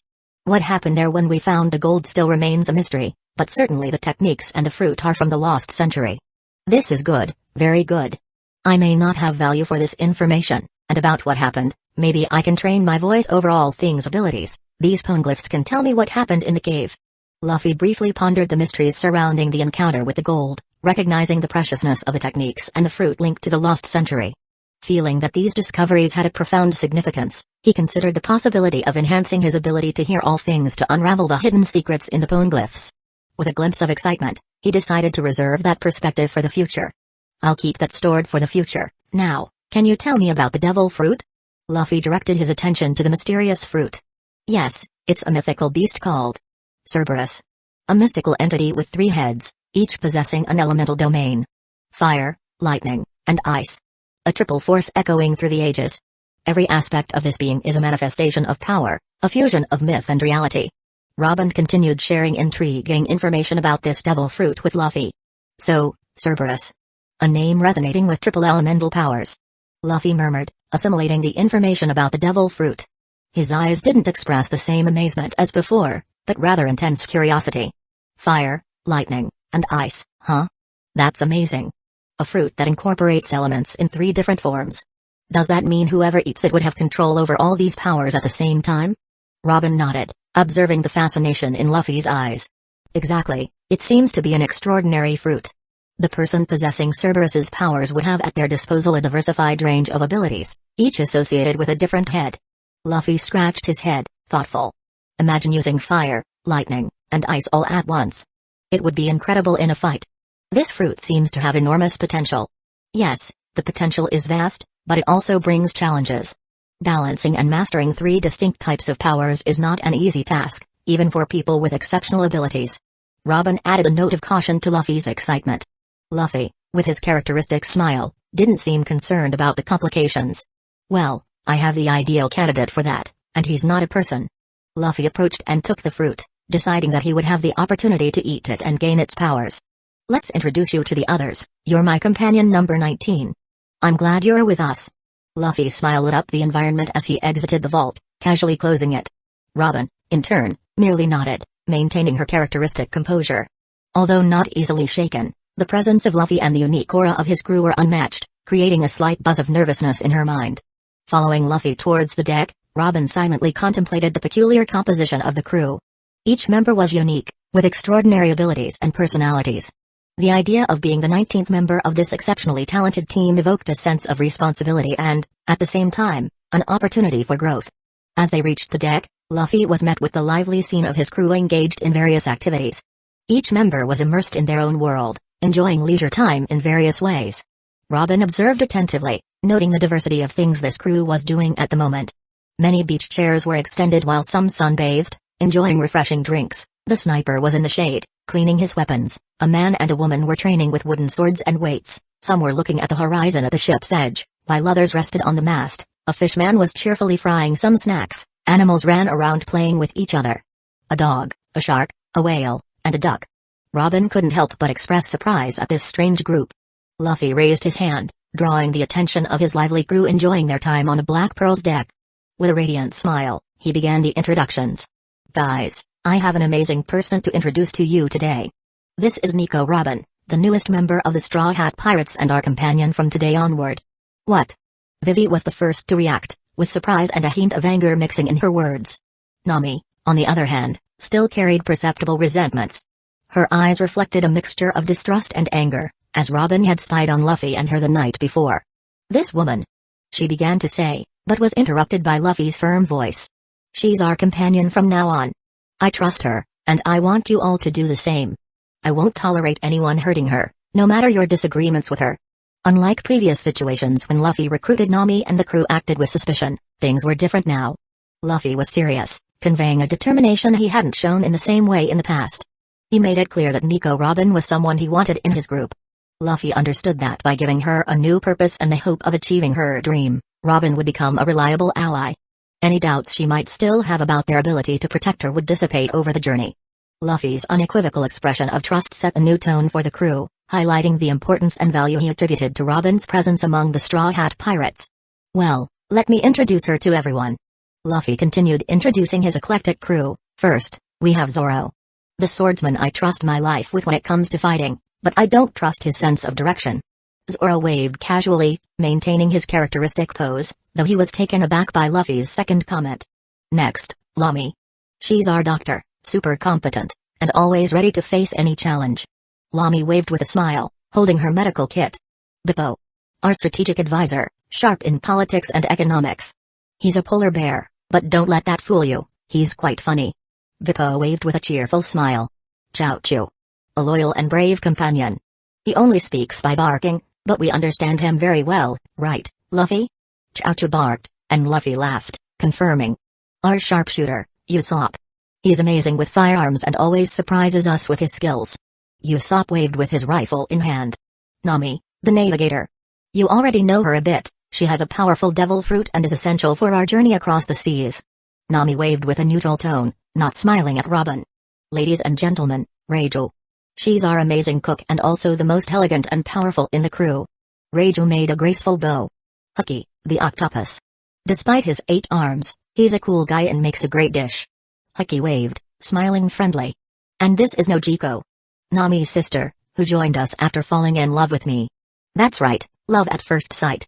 Luffy made a joke, and Nojiko waved, laughing a bit at Luffy's antics. Hugo, the cheerful guy.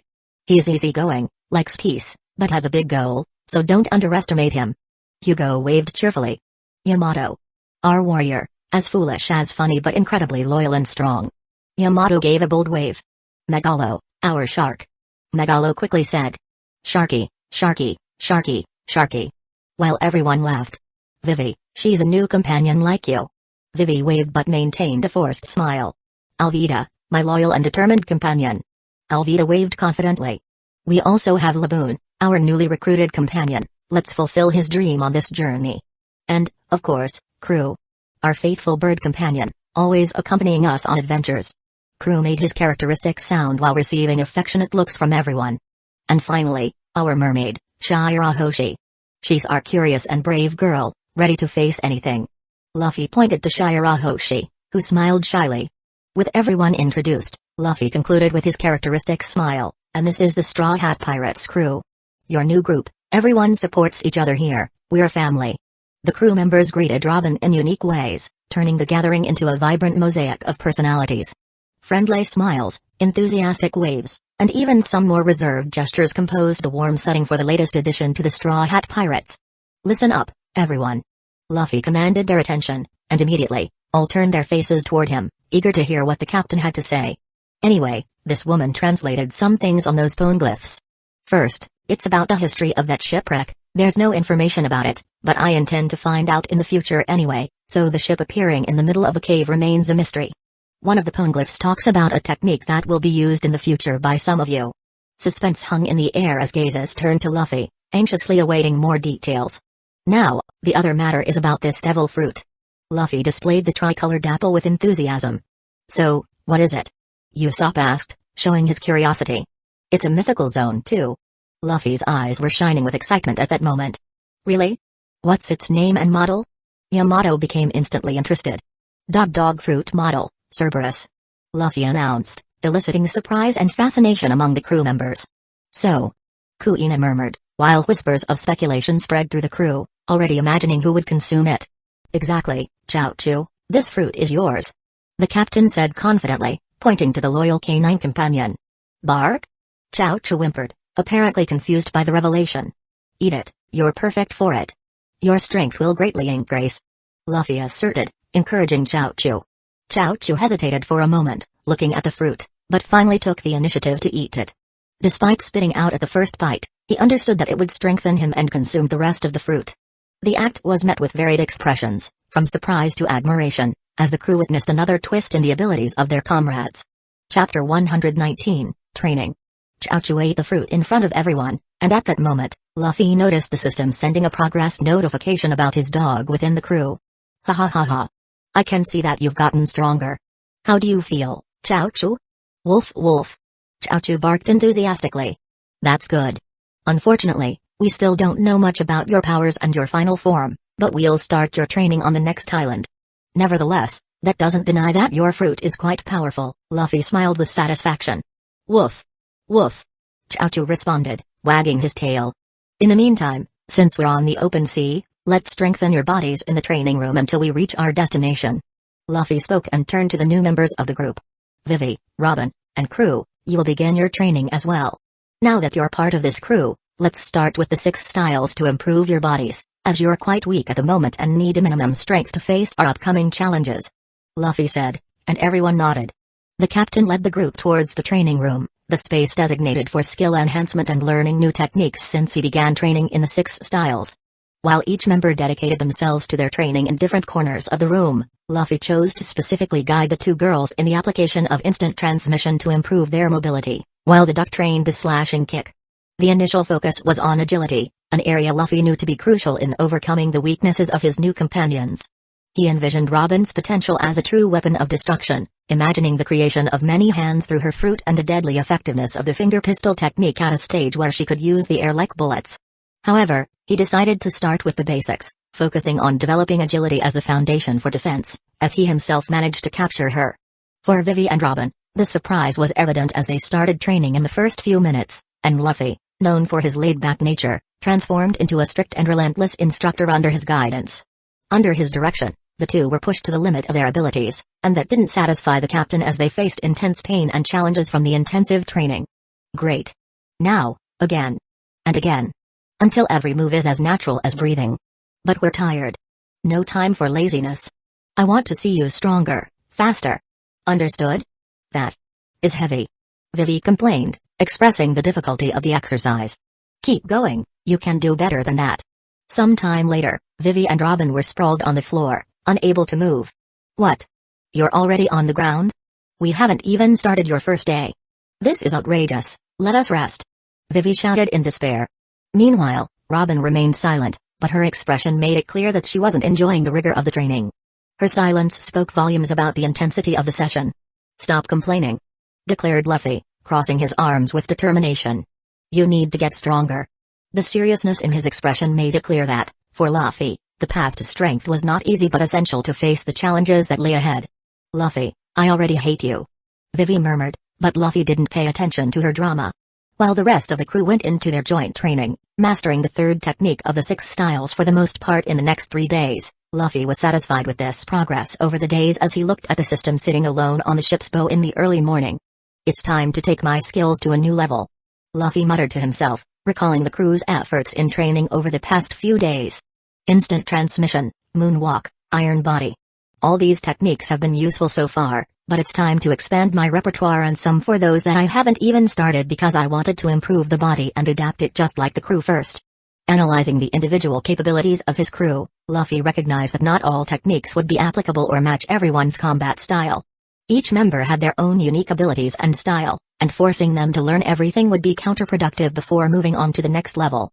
He realized that the right path would be to tailor the training according to each one's natural abilities. Tempest Kick would be the next step for me. But before that, hockey is something I should start learning now. I'm no longer in the East Blue, the enemies have become stronger. It's time for all of us to explore this power and elevate the level of our skills.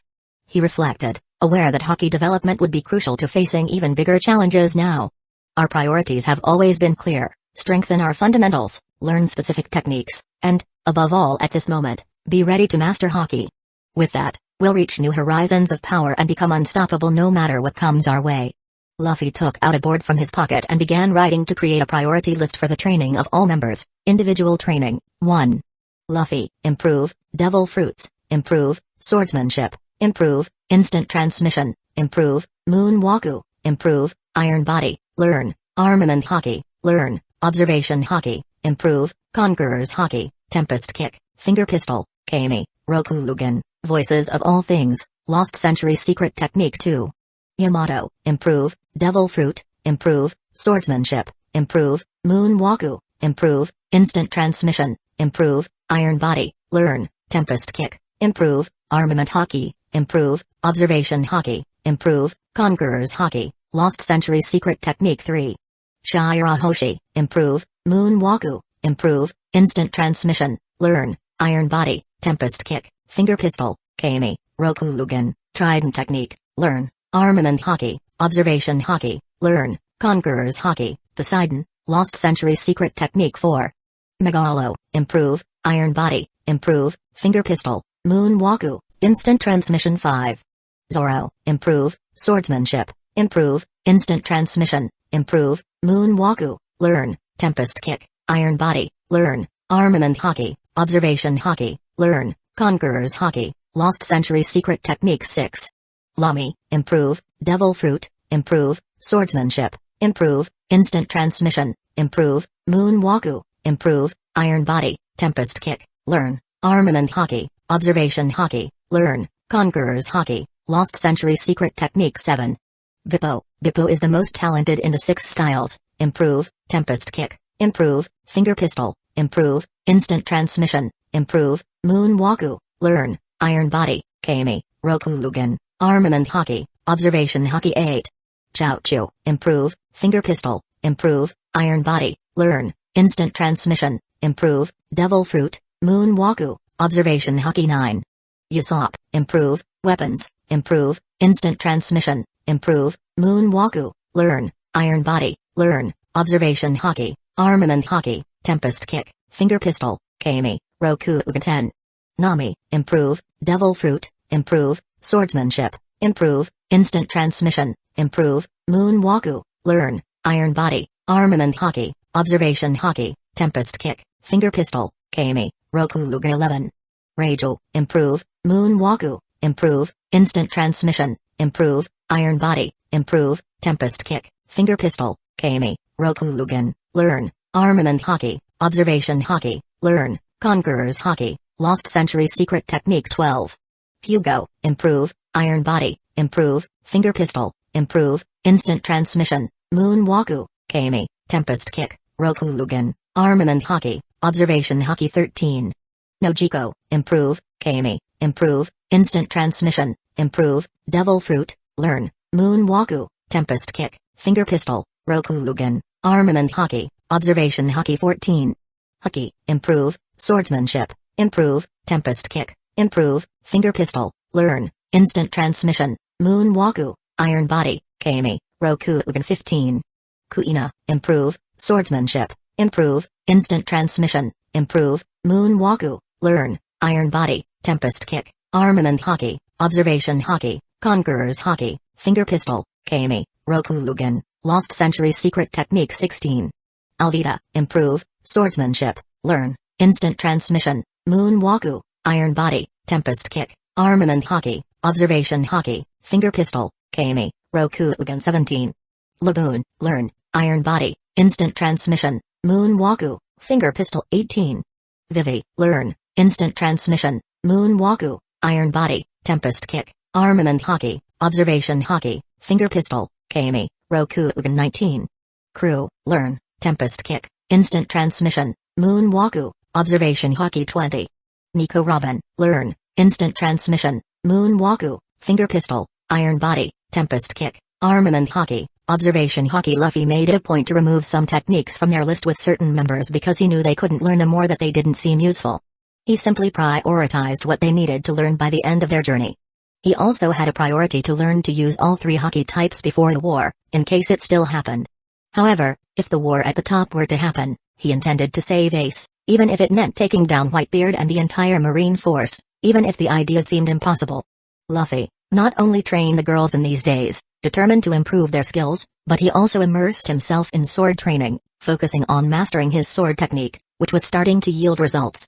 At the same time, he focused on exploring the limits of his devil fruit and refining his already mastered techniques like instant transmission and moonwalk to increase his agility. The captain also witnessed satisfactory progress among each crew member, each following a personalized path, working tirelessly to improve their specific skills, contributing to the collective evolution of the team as they prepared to grow stronger. With this in mind, Luffy went to his cabin with a satisfied smile that night. He also had 4 women waiting for him, so his smile became even wider. The next day, after another round of morning training, totaling 32 hours in all with the multiplication, his team filled the kitchen to eat a delicious lunch prepared by Reijo, with Ecchi helping her. While everyone enjoyed the meal, Nami entered the kitchen as the only absent member. Luffy, we're approaching the island, it's already in sight, Nami announced, and the Black Pearl was nearing Little Garden. That's good, Luffy said, taking a bite of meat and finding the news pleasant, turning his face to another specific member of the group. Nojiko, information, Luffy requested, and everyone looked at the woman at that moment. Nojiko assumed a firm posture, ready to share crucial information about the imminent Little Garden Island, tasked with this by Luffy. As you know, we're approaching Little Garden, an island situated on this side of the sea. Obviously, it's known for its biological diversity and unique geographical structure. The predominant flora consists of a variety of giant trees and lush vegetation, providing an exotic scenery. The island is characterized by different unique zones, from dense forests to more open areas. She continued with a more in-depth analysis. As for fauna, there are peculiar and powerful creatures on this island. Besides dinosaurs, notable in the local ecology for thousands of years, there are also large animals that inhabit the wilder areas. The geography is marked by underground caves and unique rock formations and volcanoes, providing a variety of environments for exploration. Nojiko highlighted critical points in her briefing. However, caution is needed. The island has natural dangers, including wild animals and unpredictable weather conditions that can cause diseases with the spread of certain insects. Moreover, there's the possibility of other crews that may have established their bases here. We must be prepared for possible hostile encounters. Nojiko's thorough technical briefing provided the crew with a comprehensive insight into the island, allowing them to prepare adequately for any exploration that awaited them on Little Garden. Now, this was the role that Luffy assigned to Nojiko in the group, serving as the responsible party for general information about places and earning the informal title of destination analyst within the crew. Luffy, always attentive to the specialization of their skills, decided to distribute specific responsibilities among the crew members based on their areas of expertise. Nami took on the role of navigator and specialist in climates and geographic structures, focusing on understanding geography, topography, climate, and specific features of islands. Nojiko, in turn, became the destination analyst, concentrating on broader details such as fauna, flora, and other factors related to the natural environment. Additionally, Bippo was appointed as the political and economic consultant, leveraging his profound understanding of these subjects. Meanwhile, Robin now held the position of historian and archaeologist, bringing her expertise to decipher historical mysteries and ancient artifacts. With this specialized division, the Straw Hat crew became a multifunctional team, capable of utilizing information about everything they encountered on their journeys, and Luffy could supply their knowledge with books, sparing no expense for it. "You heard our informant, get ready to anchor on the island in a few hours," Luffy said, and everyone began to move after lunch. Chapter 120, Little Garden 01. The Black Pearl gracefully glided through calm waters until it reached the island of Little Garden. A natural masterpiece, the island unfolded as a lush blend of dense jungle and a wild, prehistoric landscape. Towering palm trees majestically stood at the forefront of the beach, their leaves dancing to the rhythm of the tropical breeze. The golden sandy beach stretched along the coast, inviting the Straw Hats to disembark and explore. The jungle's edge was adorned with exotic flowers, each displaying vibrant colors that contrasted against the lush greenery. Mysterious sounds of wild creatures, accompanied by distant roars and the gentle murmur of waves, completed the symphony of nature. As Luffy called the crew to the deck, they could sense the unique atmosphere of the island. Little Garden, with its peculiar mix of tropical beauty and prehistoric elements, promised a distinctive adventure for the Straw Hats. The Black Pearl anchored in the sand as it entered the beach, coming to a stop after a few moments. "Another interesting island. I just hope we don't encounter any giant shrimp this time," Usopp said, looking at the island with some anticipation. "Megalo certainly wouldn't like that." "Heh." Shirahoshi chuckled. "Shakri." Megalo didn't seem too pleased, but he feared encountering another creature like that again. "Everyone, before we head to the beach, gather here. I want to discuss some important points with you," announced Luffy, his voice filled with determination. All gathered on the deck, approaching the captain at that moment. "Firstly, I've talked to Robin, Vivi, and Yamato," began Luffy, capturing his crew's attention. "We're going to split up here because with the Baroque Works team that came to capture us being captured and destroyed, Crocodile might act hastily to take Alabasta, and Vivi's father could be killed in that time while we're heading to the desert country. As I mentioned before, I intend to help her with our deal, and her father shouldn't die due to the petty schemes of that 7 warlords of the seas." Luffy's words elicited surprised and concerned looks among the crew members. So after some discussion, Yamato and Nami will go to Alubarna, the capital of Alabasta. It will only take a few weeks for us to meet again as we go to the Drum Kingdom from here and then finally to Alabasta. They can keep the country's situation under control until we arrive. I had considered making Robin a double agent, but that would be too risky, and besides, Robin has evidence stored against Crocodile anyway, so incriminating him won't be an issue when we get to the country. Luffy spoke. "Wait, she has evidence?" Vivi expressed her surprise upon learning that Robin had incriminating evidence against Crocodile. Robin, with a subtle gesture, confirmed the information with a slight nod. "Still, Yamato and Nami can easily handle him if he tries to attack the capital. Yamato can identify all the spies in the palace and defeat Crocodile, and Nami can create a group of harpies now to counter the rebels if they decide to attack." Luffy announced his plans for everyone to understand the status quo. Concerned for her sister, Nojiko asked, "Can I go with my sister too?" "Hey, sis, I'll be fine. I can handle this, and I'm sure you can sail to Alabasta without any problems. Bippo is also a navigator." Nami smiled at Nojiko. Luffy also responded. "I'd like you to stay with us. We need to train your devil fruit, and I have something new for everyone." He pulled out a very beautiful book from his pocket, one that cost 5 billion baileys. "It's time to start hockey with some members. Nami will learn from Yamato in Alubarna, meanwhile, we'll train here with the group, along with the newly acquired fruits." Yamato and Nami, ready to embark on the next phase of the mission, exchanged determined glances before heading towards Alabasta.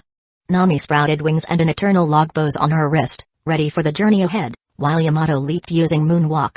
They might not have the energy for a direct trip to Alabasta, but they would certainly stop at other islands before moving forward. As the two women soared into the air and departed beyond the island, A new question arose among the crew. Vivi, curious, asked Luffy. Hey, Luffy, why are we going to the Drum Kingdom? Is there something special there before we head to Alabasta like this island we're on? Luffy explained his decision. I have some information that this kingdom was attacked and devastated by a pirate group. This country itself is not part of the world government, but it already suffers tyranny from the current king, and I plan to take over that kingdom too. It's a country specializing in doctors, and I'm sure Lamy can benefit from being there. He said. And recruit Tony Chopper, of course, 2 doctors are better than 1. Luffy thought, but his plan was to have the 3 kingdoms from the beginning of the original work as his territory. I see. Many nodded, understanding the captain's reasons. The preparation to explore the island continued. Luffy instructed. Now, let's check out the giants. If anyone wants to explore the island separately, take a Vivre card so you don't get lost. And someone stick with Zoro all the time, please. I don't want him showing up again in the East Blue in a newspaper after getting lost again. Luffy smiled, provoking some frustration dimples in the swordsman. But before that, as Nojiko mentioned, there are diseases on this island, so take this to prevent yourselves from being bitten by any mosquitoes with some disease. Before embarking on the exploration of the lush island of Little Garden, Luffy, showing concern for the health of his crew, distributed repellents to everyone. He and Nojiko warned about possible tropical diseases and the dangers associated with the local fauna and flora. Luffy went to the ship and shrank it, and the prisoners followed the change from inside the ship. They had no idea they were in someone's pocket as they complained that the ship was swaying too much and how dark it was outside. Thus, the crew began to spread in various directions. I'll explore one side, I want to see the medicinal plants, said Lamy. I'll go with Lamy, added Bippo. I'll wander around too, said Zoro. Well, someone has to keep an eye on Zoro, Usopp commented, going with the swordsman. I wanted to explore, but Luffy mentioned the giants on this island, so I'll accompany him, said the curious Robin.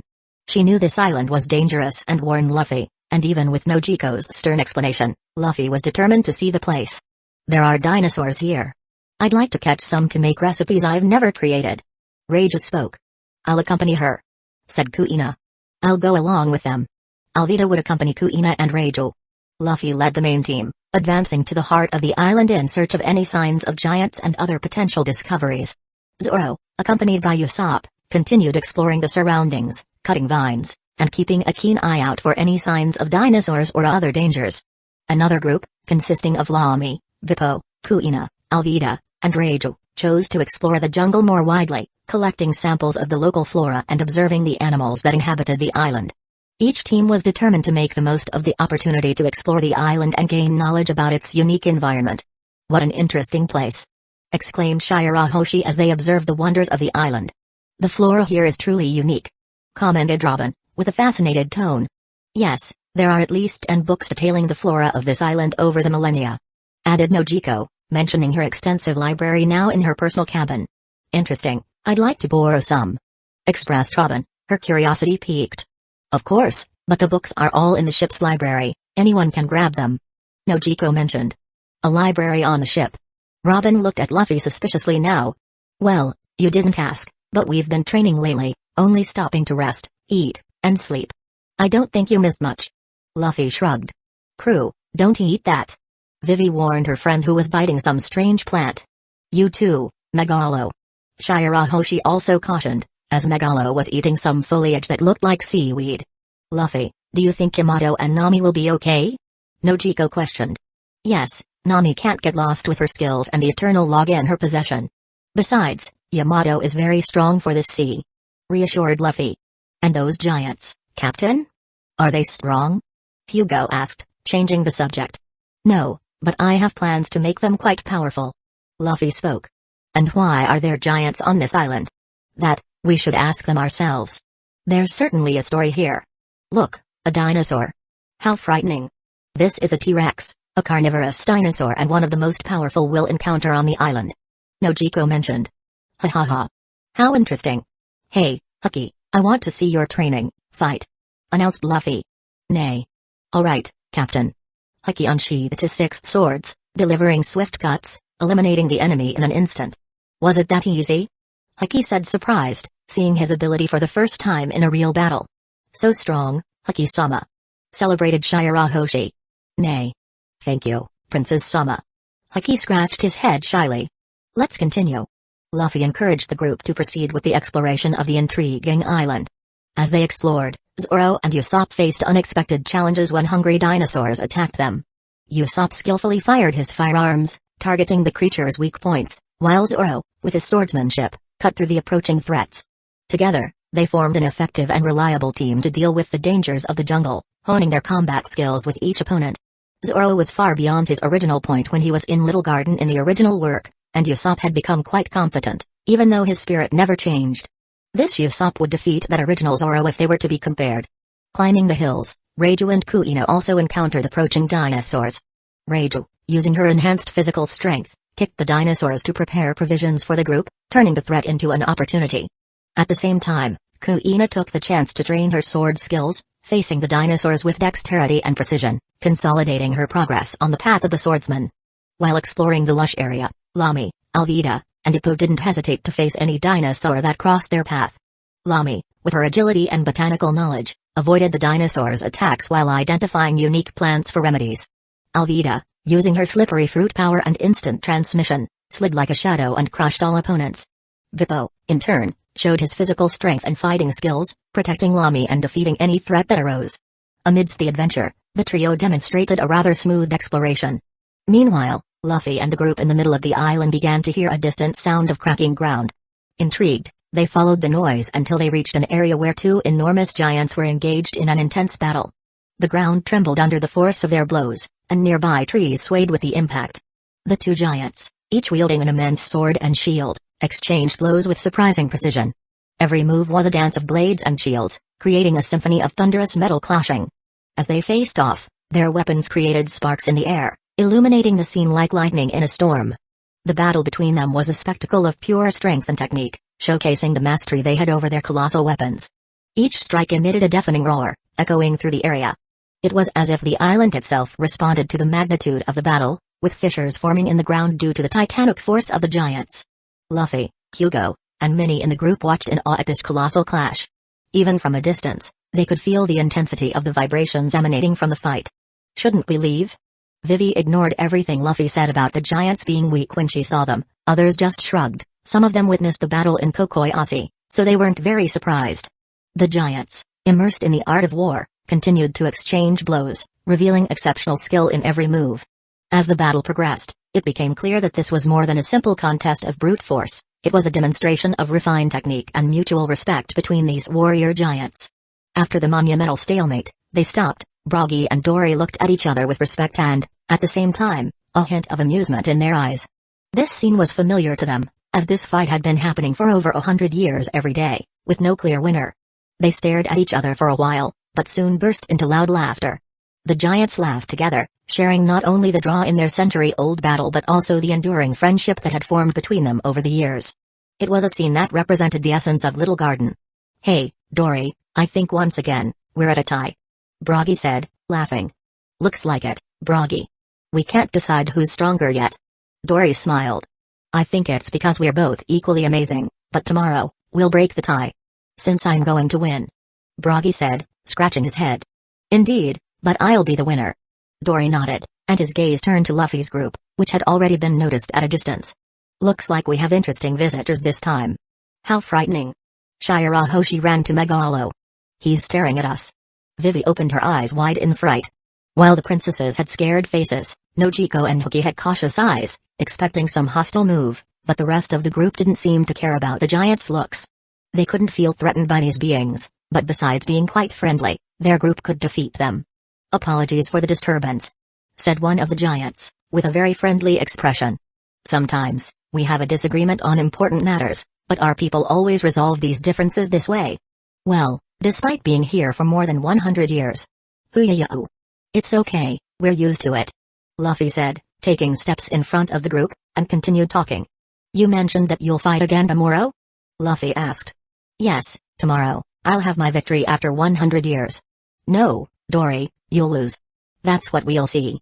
You two won't fight each other tomorrow because you'll fight with me," Luffy interjected and threw down his challenge. "What did the little one say?" "Luffy-sama?" Shirahoshi was surprised, as were some in the group. "I challenge both of you at the same time in a fight with me. Do you accept?" Luffy maintained his arrogant smile. "Why do you want to fight us?" You don't seem strong. What was that? Elbaf warriors going to refuse a challenge? Luffy mentioned, raising an eyebrow. Of course not, we are great warriors, right, Broggy? Yes, Dory, we don't refuse any fight or challenge, Dory. That's great because if you lose, you'll join my fleet. I'll fight against both of you at the same time. Luffy declared with the same enthusiasm. Hey, why would we do that? And what happens if we win? Questioned the giant with the longer beard. Because I'm going to turn you into the greatest warriors of Elbaf in this era. And if you win, I'll give you a manual to further increase your strength. What do you think? Explained Luffy. What do you think, Dory? It sounds interesting. He's small, but he's confident, and if there's a manual that can increase our strength, we can accept the challenge, Broggy. Then it's settled. Let's fight here tomorrow, get ready. Luffy smiled. Hey, are you really going to fight these giants? Nojiko spoke cautiously, seeing two giants against Luffy. Even you could defeat them, silly girl, but I want to put on a good show tomorrow with my zone in the final stage. I need to train your form and get used to it, and I barely had a chance to use it. Luffy explained. He had only used the fruit once and needed to get accustomed to the colossal form. So, now that it's settled, what do we do now? Hugo asked. Let's train. It's time to see Chaochu's form and Nojiko's explosive fruit for them to adapt. Luffy determined. Hey, giants, how about a feast after this training? Why not join us? Luffy shouted with enthusiasm. Feast? Sounds good, doesn't it, Broggy? I agree, Dory. Let's join. Thus, Luffy went to train with his group in another open area. Everyone was eager to see Chaochu's form and help Nojiko in her training. Chapter 121, Little Garden 02. Luffy and Chaochu were in a quiet and secluded spot in the middle of the island, away from the rest of the group that stayed to watch. The atmosphere was serene, with the gentle sound of tree leaves swaying in the wind. The sun shone through the dense vegetation, creating patterns of shadows on the ground. Chaochu, can you feel the power within you? Luffy asked, looking at the loyal dog before him. Woof woof. Chaochu barked enthusiastically, expressing his readiness for training and confirming Luffy's words. Luffy smiled as he prepared to guide Chaochu in his training. The goal was to explore and fully understand the potential of Chaochu's zone, unlocking powers that could be crucial in future battles. The interaction between Luffy and Chaochu was a scene of deep connection between a captain and a valuable member of his crew, committed to reaching new levels of strength together. Chaochu, focus on the power inside you. Feel the energy, let it flow. This transformation is not just physical, it's a connection with the essence of the creature that now inhabits you. Trust your instincts, let the power take over, but keep it under control. Luffy, with his own experience dealing with devil fruits and transformations, put his words onto Chaochu, conveying positive and encouraging energy. He helped the loyal companion tune into the nature of his zone. Responding to Luffy's guidance, Chaochu began to feel the internal energy grow. The three fierce heads of his future Cerberus form revealed distinct traits in his mind. One emanated intense heat, the middle one had a flaming mouth representing fire, another exhibited a icy aura to the left symbolizing ice, and the third to the right pulsed with electricity, embodying lightning. With Chaochu feeling this, the transformation began gradually, and Luffy smiled seeing it. At the moment of transformation, a pulsating aura enveloped Chaochu as he metamorphosed into Cerberus, the legendary three-headed dog from mythology that was supposed to guard the gates of Hades. Luffy, with focused eyes, watched every step of the metamorphosis to ensure that Chaochu could fully master his zone form. The heads of Cerberus began to emerge, each with distinct characteristics. The central head was engulfed in furious flames, emitting intense heat to anyone other than Luffy, given his mastery of the chaos flames. The second head displayed a icy coldness to the left, with icy breath forming small clouds of mist like hydrogen. The third head on the right seemed to carry electricity, sparks dancing around it, ready to be unleashed at any moment. Chaochu, now as Cerberus, rose majestically, reaching an impressive height of 20 meters and extending 40 meters in length. His paws cracked the ground immediately upon contact. His three heads acted independently, each representing a unique and powerful element. Luffy, satisfied with the success of the transformation, expressed his approval. Very good, Chaochu. Luffy said with satisfaction. Grr Cerberus growled in unison with its three heads, now giant and imposing. Chaochu became giant. Incredible, look at your size. Grr crew. Sharky. The animals, astonished, watched their friend's transformation from a distance. Chaochu, you look amazing in this form. Now, try coordinating the elements of your heads. Let's see how you can use this power in a combined way. Luffy encouraged, eager to explore the full potential of Cerberus and its formidable abilities. Cerberus tried to control all the heads, focusing on the dense jungle in front of him. Each of its heads opened its mouth, revealing a distinct element. A fiery flame emerged from one head, a freezing lightning from another, and an electric spark from the third. With a powerful roar, Cerberus unleashed the three elements simultaneously on one side of the space. The fireball, the ice beam, and the lightning merged into a single colossal attack, forming a spiral of destructive power that headed straight for the jungle in one corner. The impact was impressive, generating an explosion of heat, ice, and energy lights, accompanied by a deafening roar that echoed throughout the island. Cerberus's feat demonstrated the intensity of its new power. Boom! The roar reached every corner of the island, announcing Chaochu's display of power to all its inhabitants and visitors. Luffy's crew members, accompanied by Hugo, Robin, Shirahoshi, Ecchi, Nojiko, Vivi, and even the animals, stood in awe of the magnitude of Cerberus's attack. As the sound waves dissipated, a brief silence hung over the area, broken by expressions of admiration and applause.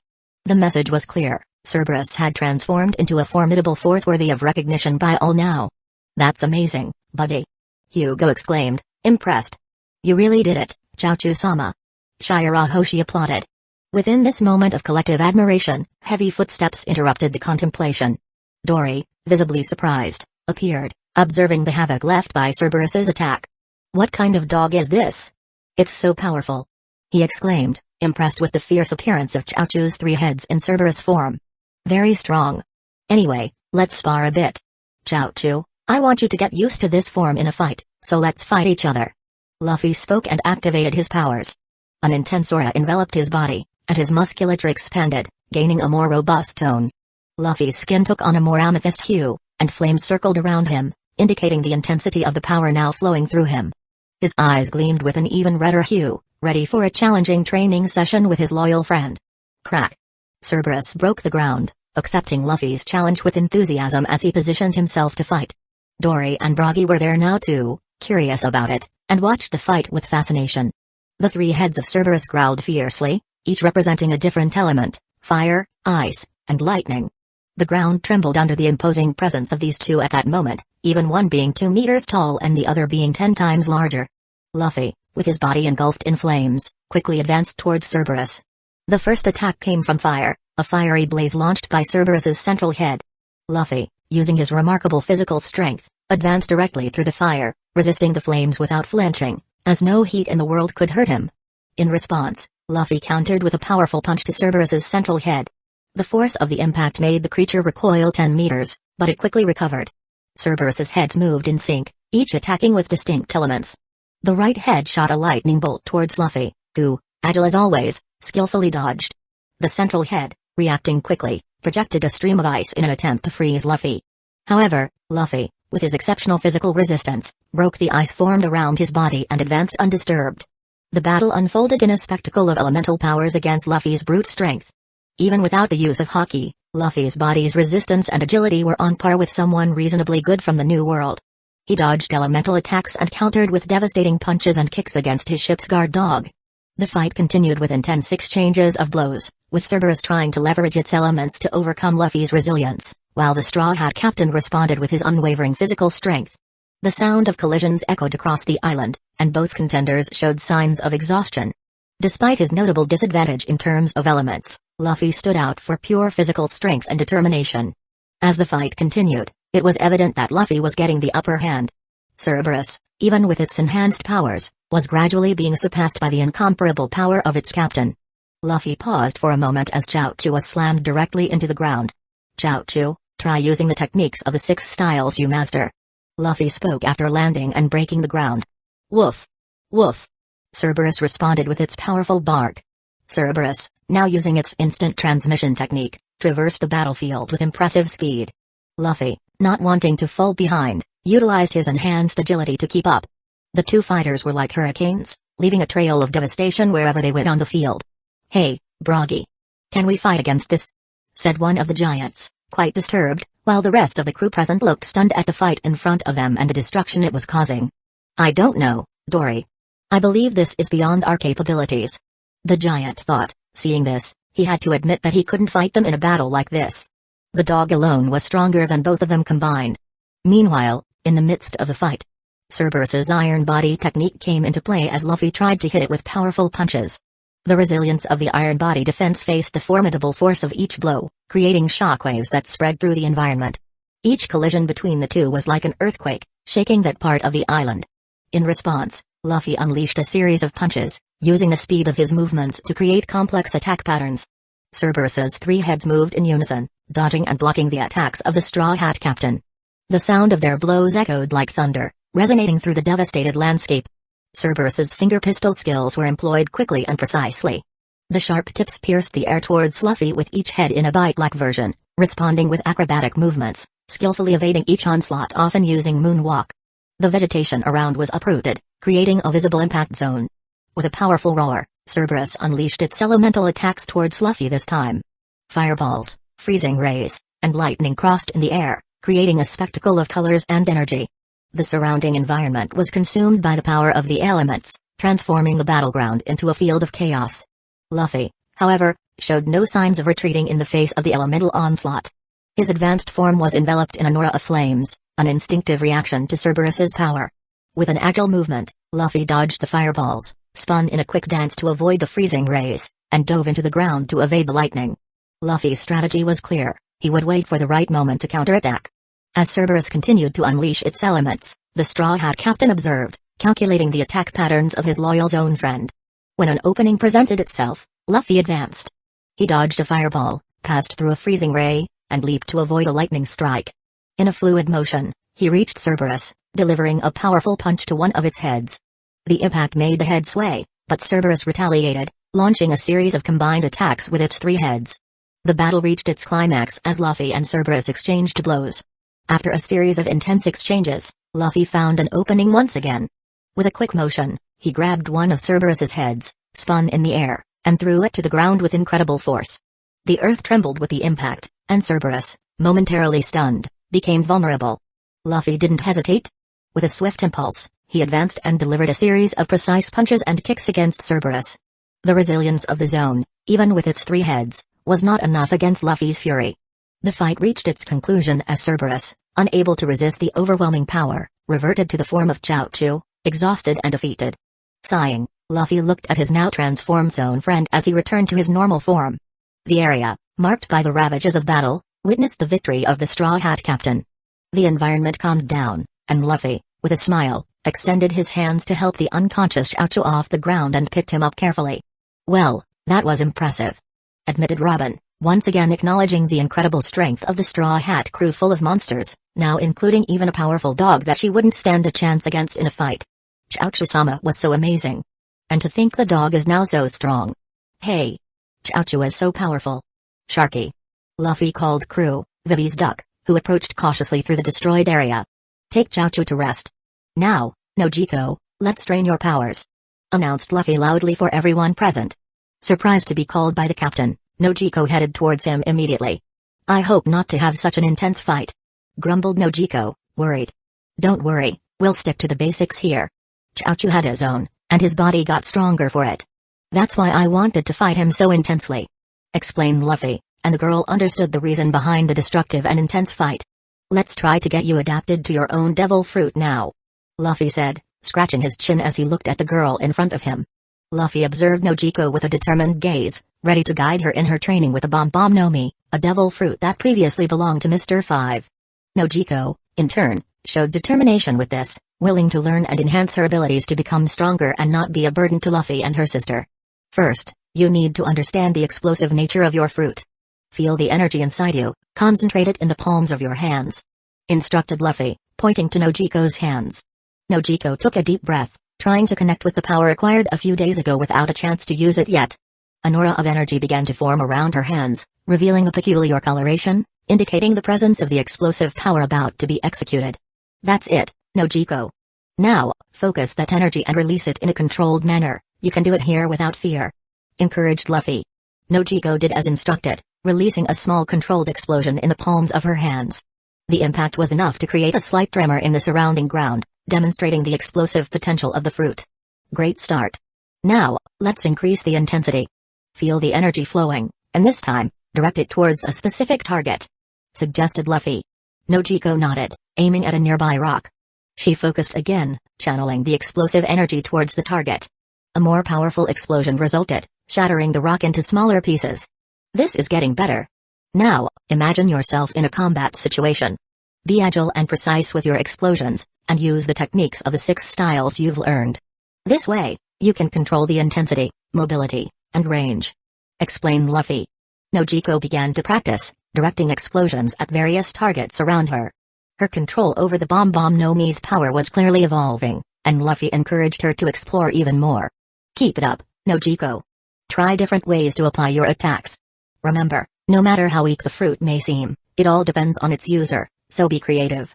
Encouraged Luffy, while Nojiko continued to refine her explosive skills under the guidance of her captain and mentor. And what about you? How long are you just going to stand there and watch? Luffy addressed the people and animals in the distance, taking care of an still unconscious Chaochu. Everyone heard Luffy and felt another shiver, afraid of what is to come. Here, we have weights, let's continue our training because we're not here on vacation. Luffy said in a serious tone, and everyone had to start moving at their captain's order and continue the hellish training again in the same place. Chapter 122, Little Garden 03. Hours unfolded under Luffy's tireless command, with him intensely training each crew member. Chaochu, still exhausted, rested while Nojiko honed her skills with the explosive fruit, and Luffy assessed the physical training of the rest of the group, actively participating to push them to their limits. After 4 intensive hours, Zoro, Usopp, Lamy, Vippo, Alvida, Kuina, and Reijo arrived at the location where Luffy was conducting the training. The giants watched the entire time, making cheerful comments and showing contagious excitement as they saw these humans train to become strong, as they admired strength. Hey, what were those explosions all afternoon? Zoro questioned, alongside Usopp, examining the fallen group on the ground and the area devastated by Luffy and Chaochu's fight, or by Nojiko's ability. I think they're not in a condition to answer. Lamy murmured, while Bippo remained wide-eyed, trying to comprehend what had happened here. Come on, I brought plenty of food for us. You're not going to sleep there now, are you? Reijo said, casting a somewhat disappointed look at the exhausted group while many cried. Everyone was sprawled on the ground at that moment. Luffy, driven by his team's determination and the opportunity to train 2 new users of Devil Fruit, had demanded a lot from everyone during these last 4 hours with his enthusiasm. They'll be fine. Just start roasting the dinosaurs you caught. They need a lot of food to replenish their energy, and we have 2 giants for the feast too. Luffy said calmly, looking at the dinosaurs Alvida was dragging across the ground. Food, Broggy. Looks delicious, Dory. These little guys are so cool. So, these are the giants you mentioned before? They seem quite friendly. Kuina commented, surprised, watching the colossal inhabitants of the island. You guys put on quite a show here. Alvida couldn't help but say, looking around the area marked by the traces of the battle. You had to see Chaochu and the captain fight, it was pretty amazing. Hugo added, getting up from the ground after the training. Seriously, did Cerberus Fruit do that? Mythical zones are so cool. Vippo commented, expressing his admiration. I know you want one too, Vippo, but I have another fruit planned for you. Luffy spoke at that moment, teasing the bear's curiosity. Really? Which one, Captain? Vippo was surprised. You'll find out in the future, but don't worry, you'll be a legend with it. For now, let's strengthen your body, got it? I guess so, Captain. Vippo replied a bit disappointed but nodded, confident in Luffy's leadership. Now, let's prepare a feast. Tomorrow, I intend to train those who were exploring the island a lot since they're now behind those who were with me. Luffy announced, and everyone hurried to organize the place for the feast between the crew and the giants, despite feeling a foreboding about the second part of Luffy's statement. The tempting aroma of food already spread in the area after Reijo seasoned and cut the meat of the captured dinosaurs, while laughter and stories filled the air as the starry night took shape. Broggy and Dory, the giants, joined in the festive event, enchanted by the hospitality and camaraderie of the human crew. Tables in the area were filled with delicacies, from the succulent meat of the island's animals to exotic dishes the island could offer in its fauna. Laughter echoed through the place, mixed with expressions of satisfaction as everyone enjoyed the well-deserved feast. In the midst of animated conversations, Luffy proposed a toast, raising his mug in honor of everyone's growth and strengthened bonds. The giants, Broggy and Dory, joined the celebration, toasting to friendship and the promise of an epic duel the next day with joy. The night advanced, but the infectious energy of the feast persisted. Satisfied faces, full stomachs, and a spirit of unity marked the end of this memorable day on the island full of mysteries and challenges. The next day, Luffy found a moment of tranquility for himself. He pulled out a peculiar book from his attire, a thick-covered volume radiating an aura of importance. This was no ordinary book, it was the world's largest hockey manual, an incredibly valuable treasure that only the elite of the world government could normally acquire. With a determined look, Luffy opened the book, its pages unfolding before him like a map to an unknown realm. The content was vast and detailed, covering every facet of the 3 types of hockey in theoretical chapters: observation hockey, observation, armament hockey, armament, and conqueror's hockey, conqueror. As he immersed himself in the printed words, expressions of concentration and understanding crossed his face. Luffy's eyes reflected the seriousness with which he absorbed every piece of knowledge contained in the golden pages of the manual. It was a rare scene, witnessing the Straw Hat Captain devoting himself so deeply to reading outside his cabin, but he was dedicated to exploring new horizons here. The manual revealed ancient secrets and enhanced techniques since the lost century, showing how to unlock the latent potentials Luffy could hardly wait to explore. As he progressed through the pages, a gleam of excitement appeared in his eyes, anticipating the possibilities that complete mastery of hockey could offer. While others continued their activities on the island or prepared for the day, Luffy remained absorbed in the knowledge of the manual. The gentle island breeze turned the pages as he delved into the mysteries and hidden arts of hockey. Throughout the morning, Luffy read the theories and concepts repeatedly in an attempt to understand them. However, the abstract and complex nature of hockey presented significant challenges for the Straw Hat Captain. Each page contained words and ideas that initially seemed distant from his understanding. Luffy's furrowed brow evidenced the intensity of his concentration. He faced the theoretical challenges of hockey, mentally exploring the fundamental aspects of the 2 hackies. Even without Yamato's presence to assist him in practical understanding, Luffy persisted, determined to unravel the secrets of these transcendental abilities.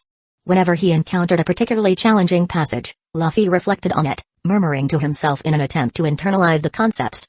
Although he didn't physically practice the movements, his mind sought to understand the essence of hockey, theoretically refining himself to unlock its true potential when he practiced for real. The tranquil setting of the island witnessed Luffy's mental effort. Thus, as he instructed his crew to train again this morning while he continued studying the manual, he only stopped at lunchtime with everyone present.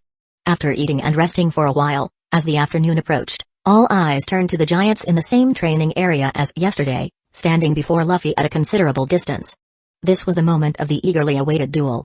We may not beat them after what we saw yesterday, but still, our pride won't allow us to give up without a fight, so we want to see your strength with our own swords and shields. Bragi declared with determination. That's right, we'll fight with you, little one. Dory added, adopting a defiant stance. Luffy sighed, realizing they would still fight, as this was an opportunity to use his true powers. Although he could have Nojiko and Chouchua face them, he was in a recruitment process, and Luffy didn't want to miss the chance to showcase his own strength and show off a bit. Let's do this, then. Luffy responded, accepting the giants' challenge.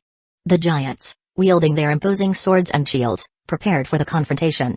Luffy, with a serious expression, assumed a combat stance, focusing on his mythical zone after leaping backward and positioning himself 100 meters away from the giants. Preparing for the imminent battle, Luffy decided to enter the final phase of his mythical zone, which he now had a bit more control over. His eyes intensified their red hue, while fiery flames danced around him, growing furiously in a violent swirl. The flames erupted from him, forming a fiery pillar that rose from Ifrit's domain towards the sky, surprising everyone, even those who were witnessing this scene for the second time. When the flaming display subsided, the colossal form of Luffy transformed into Ifrit was revealed. A drake with burnt skin, amethyst armor, curved horns, and vibrant flames across its 50-meter-tall body. Roar! Ifrit roared with overwhelming ferocity, making all of Little Garden tremble before its imposing presence. Trees quickly came to life with hundreds of birds emerging and fleeing from them.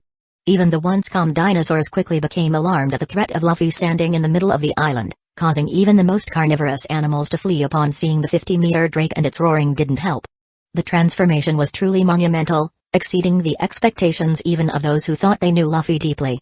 The air trembled with Ifrit's presence, rising over Little Garden like an almost mythical entity. With this power, the captain can challenge anything. This form again.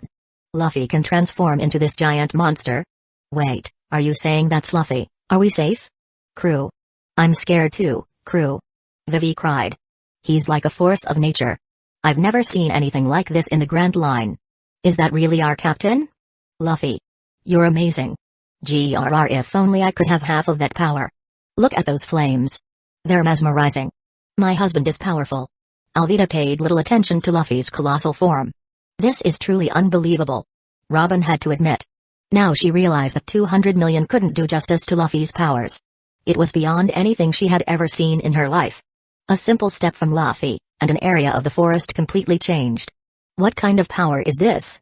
Various expressions and comments echoed among the crew members and the giants, all trying to process the magnitude of the phenomenon before them.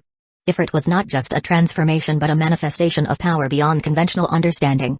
The little one has grown, Broggy. We are now the little ones here, Dory.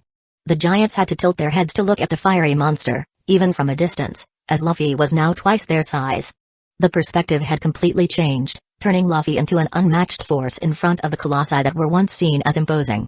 The vibrant fire of Ifrit reflected in the eyes of the giants, blending with a mix of awe and admiration.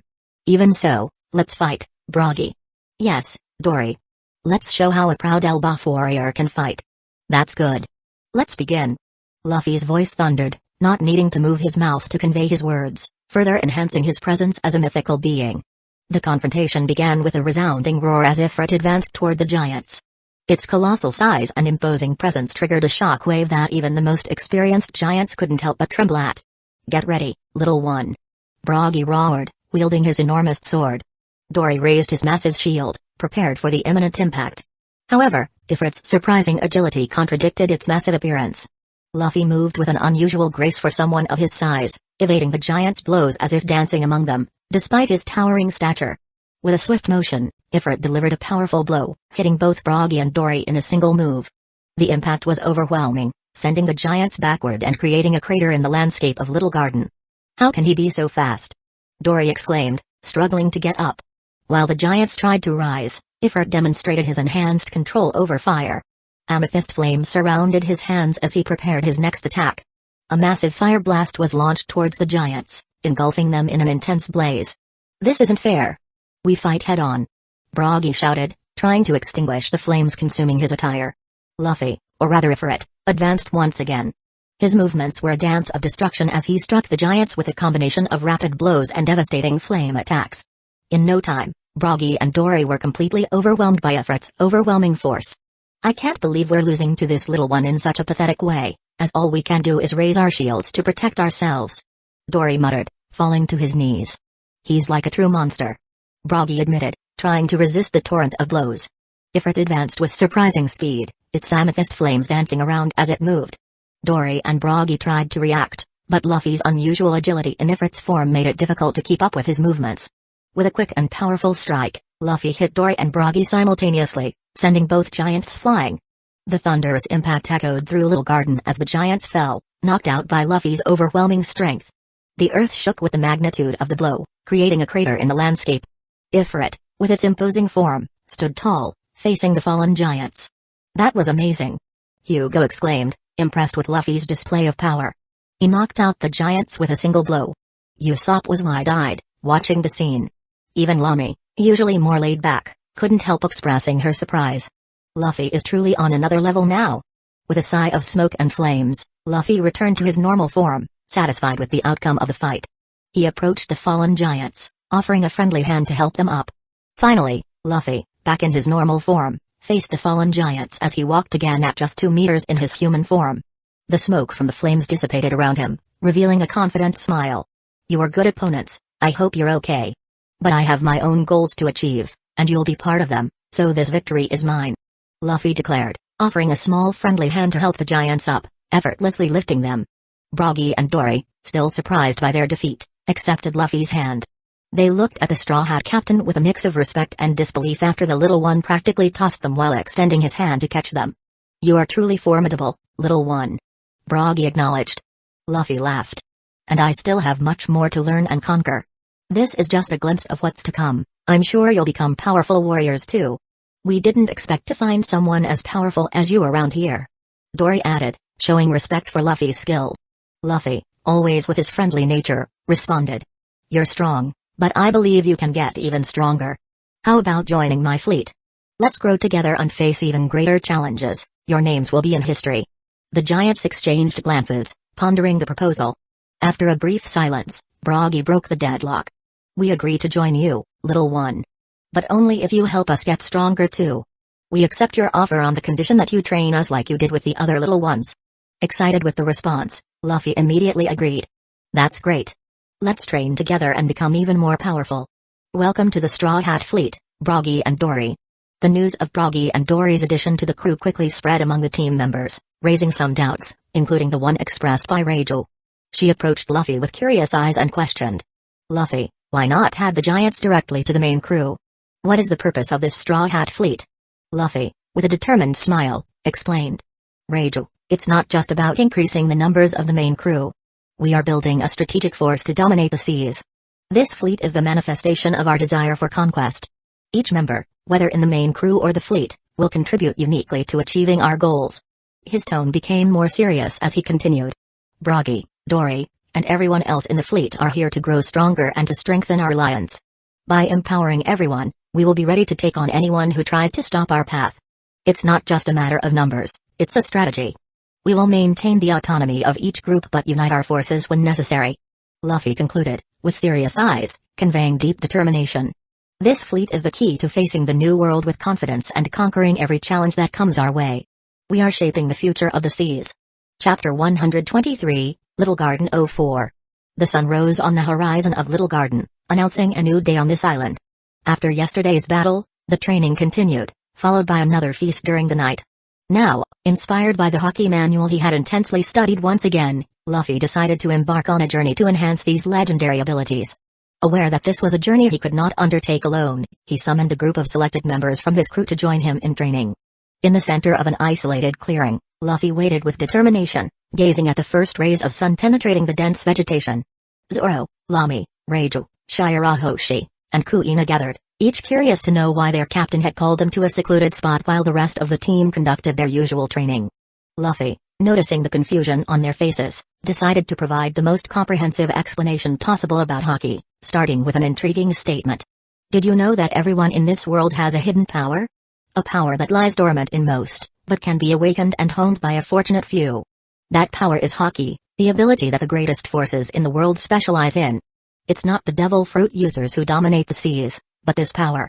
Goldie Roger is an example. His arrow was filled with monsters, and he never had a fruit, just like my grandfather, the most powerful marine, and even Shanks, the 4 emperors who gave me this hat. Does this thing really exist, Luffy-sama? So, this is what they call hockey? Everyone has this power. You mentioned this in the East Blue, and it sounds incredible. If it makes me more powerful, then I want to learn. Luffy, hearing the exclamations of surprise, continued with serious eyes. Let's talk about how this power is classified. There are 3 main types of hockey. Not everyone has access to them, but I chose you 5 because each of you possesses the 2 basic types and even the 3rd, which is Conqueror's Hockey, an ability that only a small number of people in this world have. Kuina, recalling the demonstrations of Yamato and Luffy, expressed her surprise. Conqueror's Hockey, something similar to what Yamato used in the East Blue and you used in Whiskey Peak? Do we have that too? Luffy, maintaining his serious expression, confidently replied. Yes, Kuina. Conqueror's Hockey is the will of a king.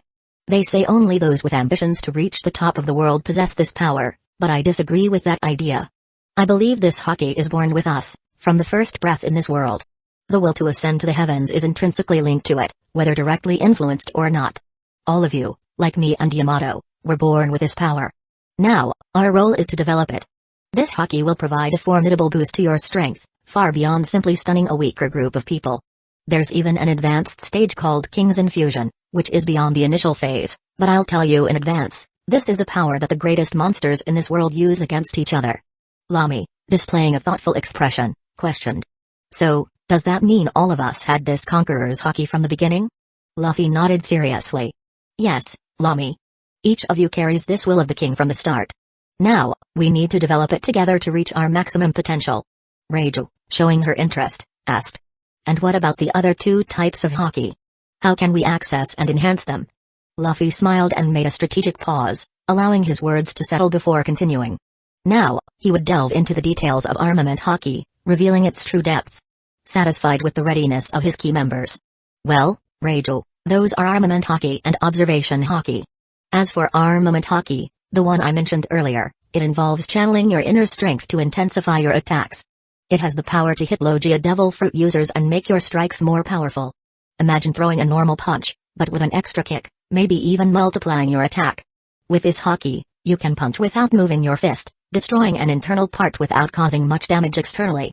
You can even face Mihawk using a bamboo stick if you're powerful enough and cover it with this haki. It's something that makes all the difference against more formidable enemies, an art that strengthens your attacks, making them more penetrating. With dedication and training, each of you can master this aspect of haki, elevating your abilities to a new level. The advanced name for this haki is called emission or internal destruction. The eyes of the crew members fixed on the captain, now understanding the magnitude of the abilities they were about to develop. Shirahoshi, with eyes shining with curiosity, raised a question. So, Luffy, does that mean we can use this haki to protect the people we love? Will we be strong enough to thwart any threat? Luffy smiled at Shirahoshi, acknowledging the importance of her question. Yes, Shirahoshi, exactly. Armament haki gives us the ability to protect the people we love and face any threat. The stronger your haki, the more powerful you are. You'll be strong enough to stop any enemy. Let's train hard and make this power our defense and defense. Zoro, always focused on the quest for more power and improvement, also expressed his interest. Armament haki, huh? That sounds useful. If I master this art, I can finally cut those Logia users that Yamato dealt with effortlessly. Luffy, how long will it take for us to enhance this? When Zoro expressed his interest, Luffy replied calmly. Zoro, armament haki will be amazing for you. In addition to making your swords more instructive, the power of your blades intensifies, helping even to cut mountains and islands. As for the time, it will depend on each one's dedication. The more we strive, the faster we'll master this. But I know you all are amazing, and I'm sure we'll master armament haki in no time. Zoro and Kuina had an intrigued look when Luffy mentioned gutting, but everyone there was quite surprised by this. Such power and the opportunity to learn were beyond their expectations until that day. Lami showed interest and inquired. You mentioned a third haki. Luffy nodded, sharing another crucial piece of the puzzle. Yes, we have the last, but not least, just different. It's observation haki. This haki allows you to sense the presence and intentions of people around you. It's like developing a sixth sense, something that goes beyond the limits of physical vision. Observation haki is incredibly useful for anticipating the movements of enemies, even if they're outside your field of vision. You'll be able to perceive ambushes, predict attacks, and react more quickly in combat situations. It's a powerful tool to stay one step ahead of our opponents. Observation haki goes beyond just sensing presence. With practice and development, you'll be able to feel the emotions of people around you, detect lies, and even anticipate future events to some degree in its advanced stage. Imagine being able to read an enemy's intentions before they even attack, or knowing if someone is hiding something important. This ability can be a significant advantage in various situations, both in battle and in social interactions. The crew's eyes lit up with interest, eager to explore this new aspect of hidden power. Luffy made a dramatic pause, staring at each crew member with intensity. Now, here's the exciting part. All of you have the potential to develop these hakis before we leave the paradise. And today, we'll start with armament haki.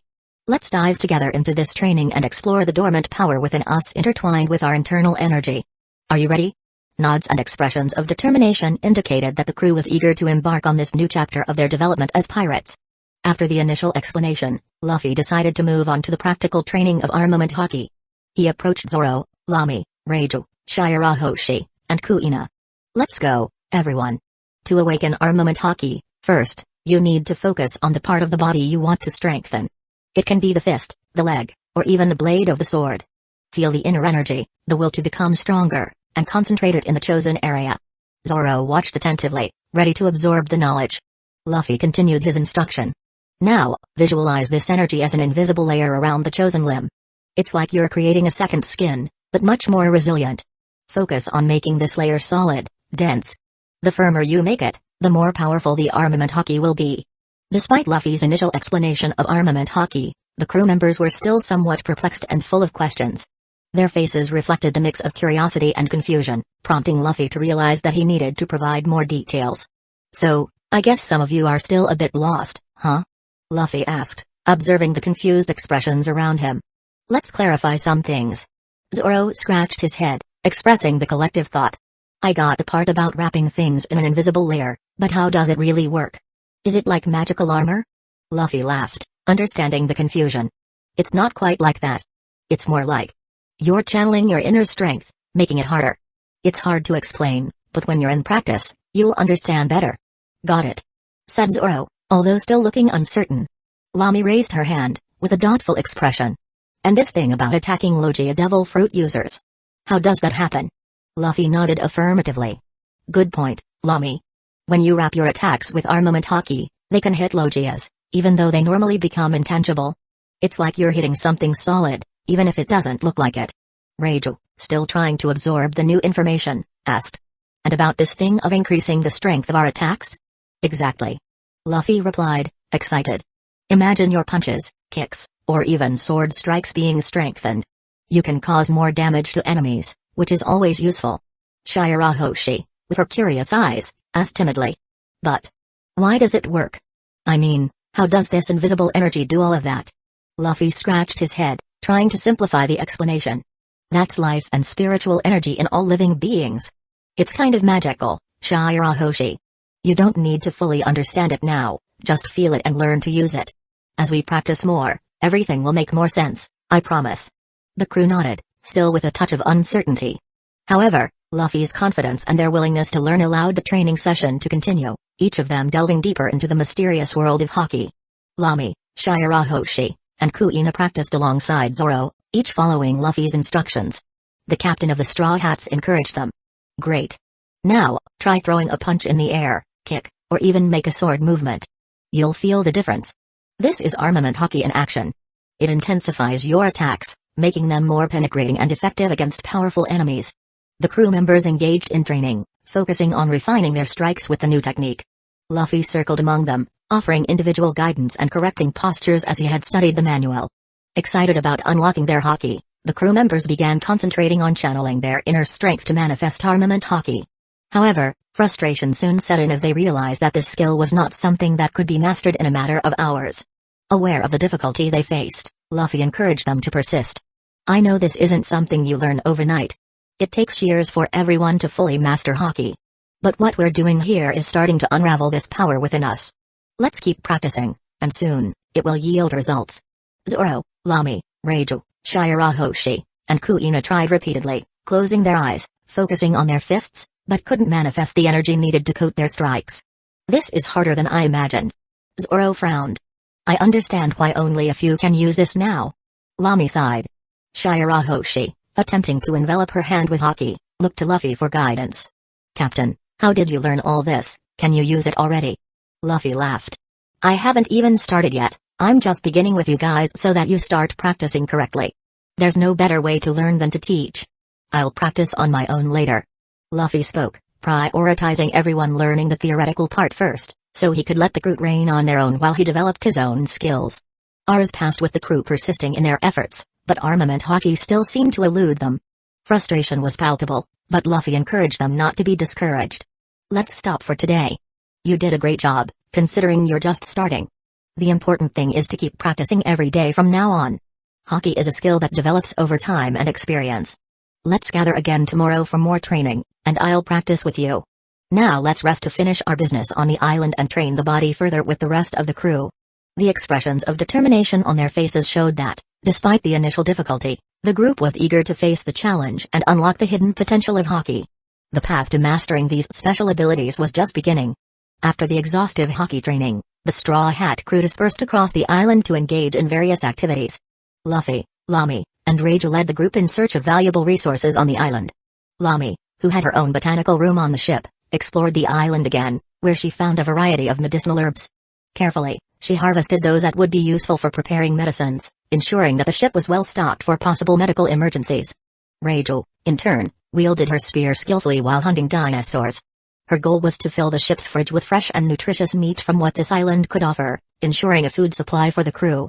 Excited about the prospect of finding exotic animals for another island he planned to cultivate with many species, Luffy led an expedition to capture the best living specimens.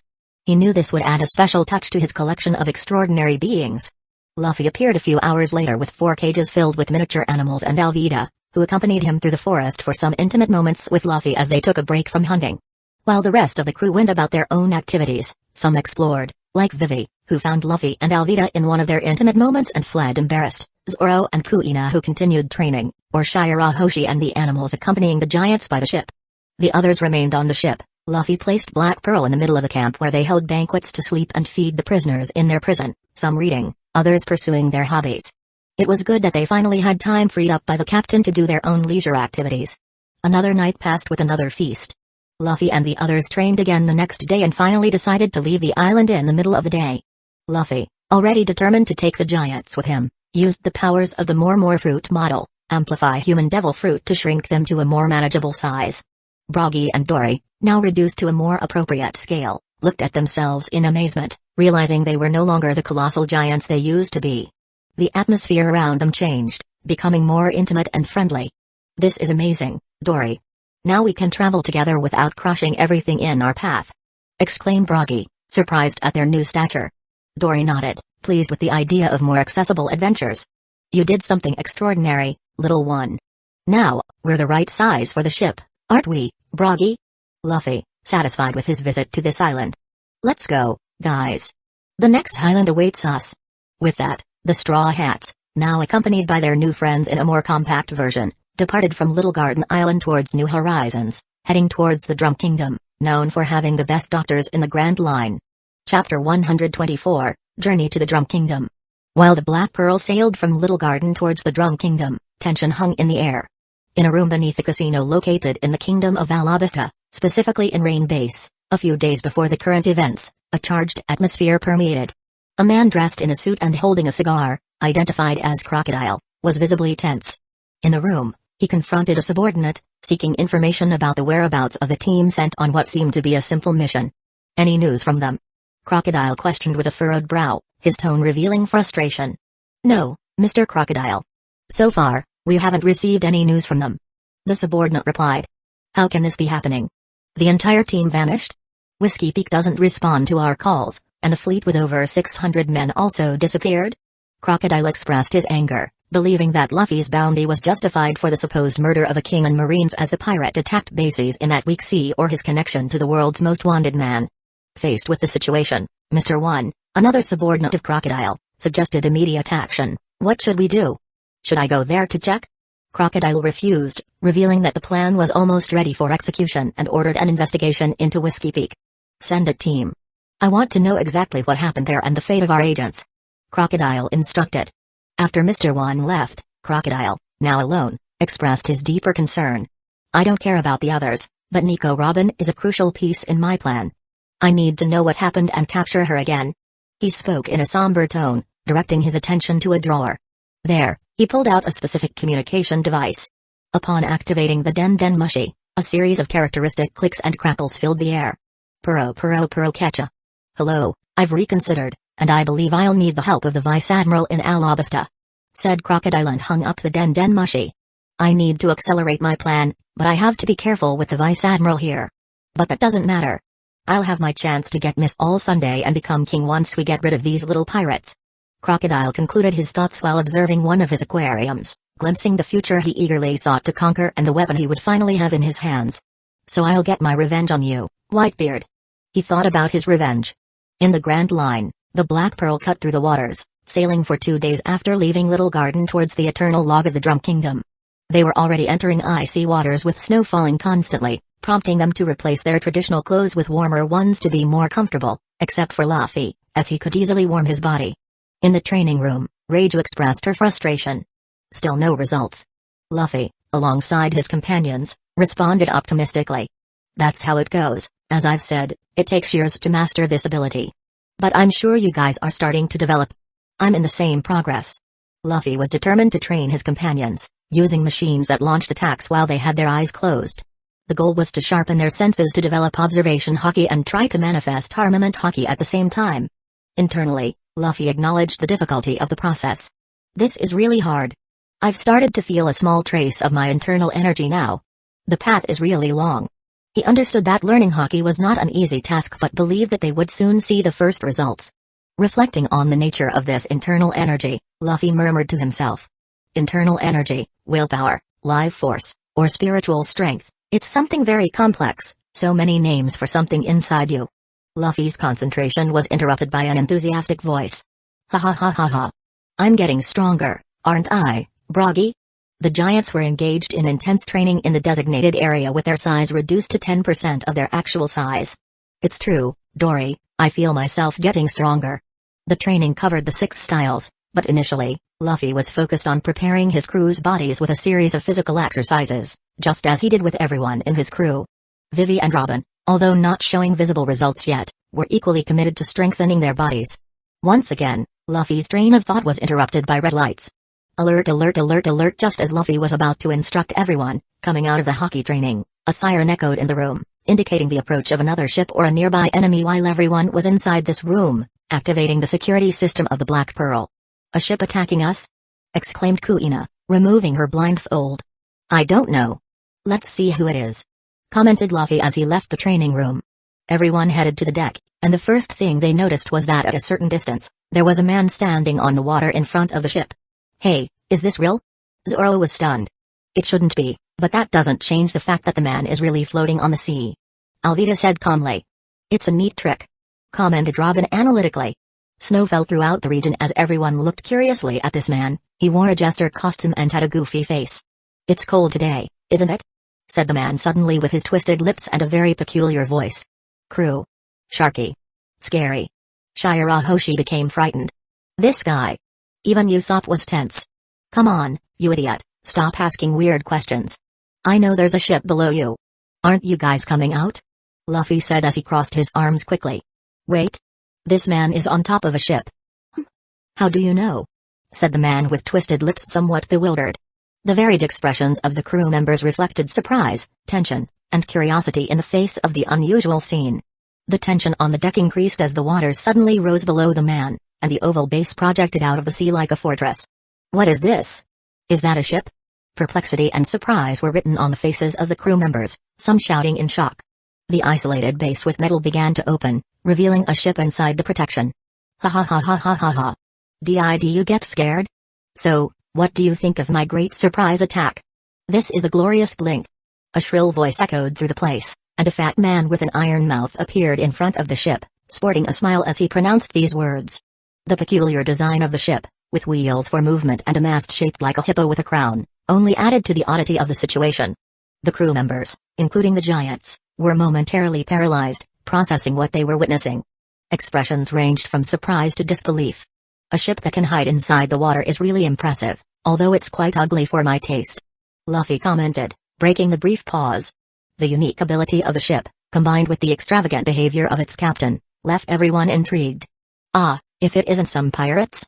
You seem like an impressive group, more than 20 people," taunted Wapol, feeling secure on his ship and watching the unknown group with interest. The strange ship displaying the flag of a kingdom only increased the complexity of the situation, and the looks among the crew members indicated that they were preparing for what would come next. "Is this the Drum Kingdom?"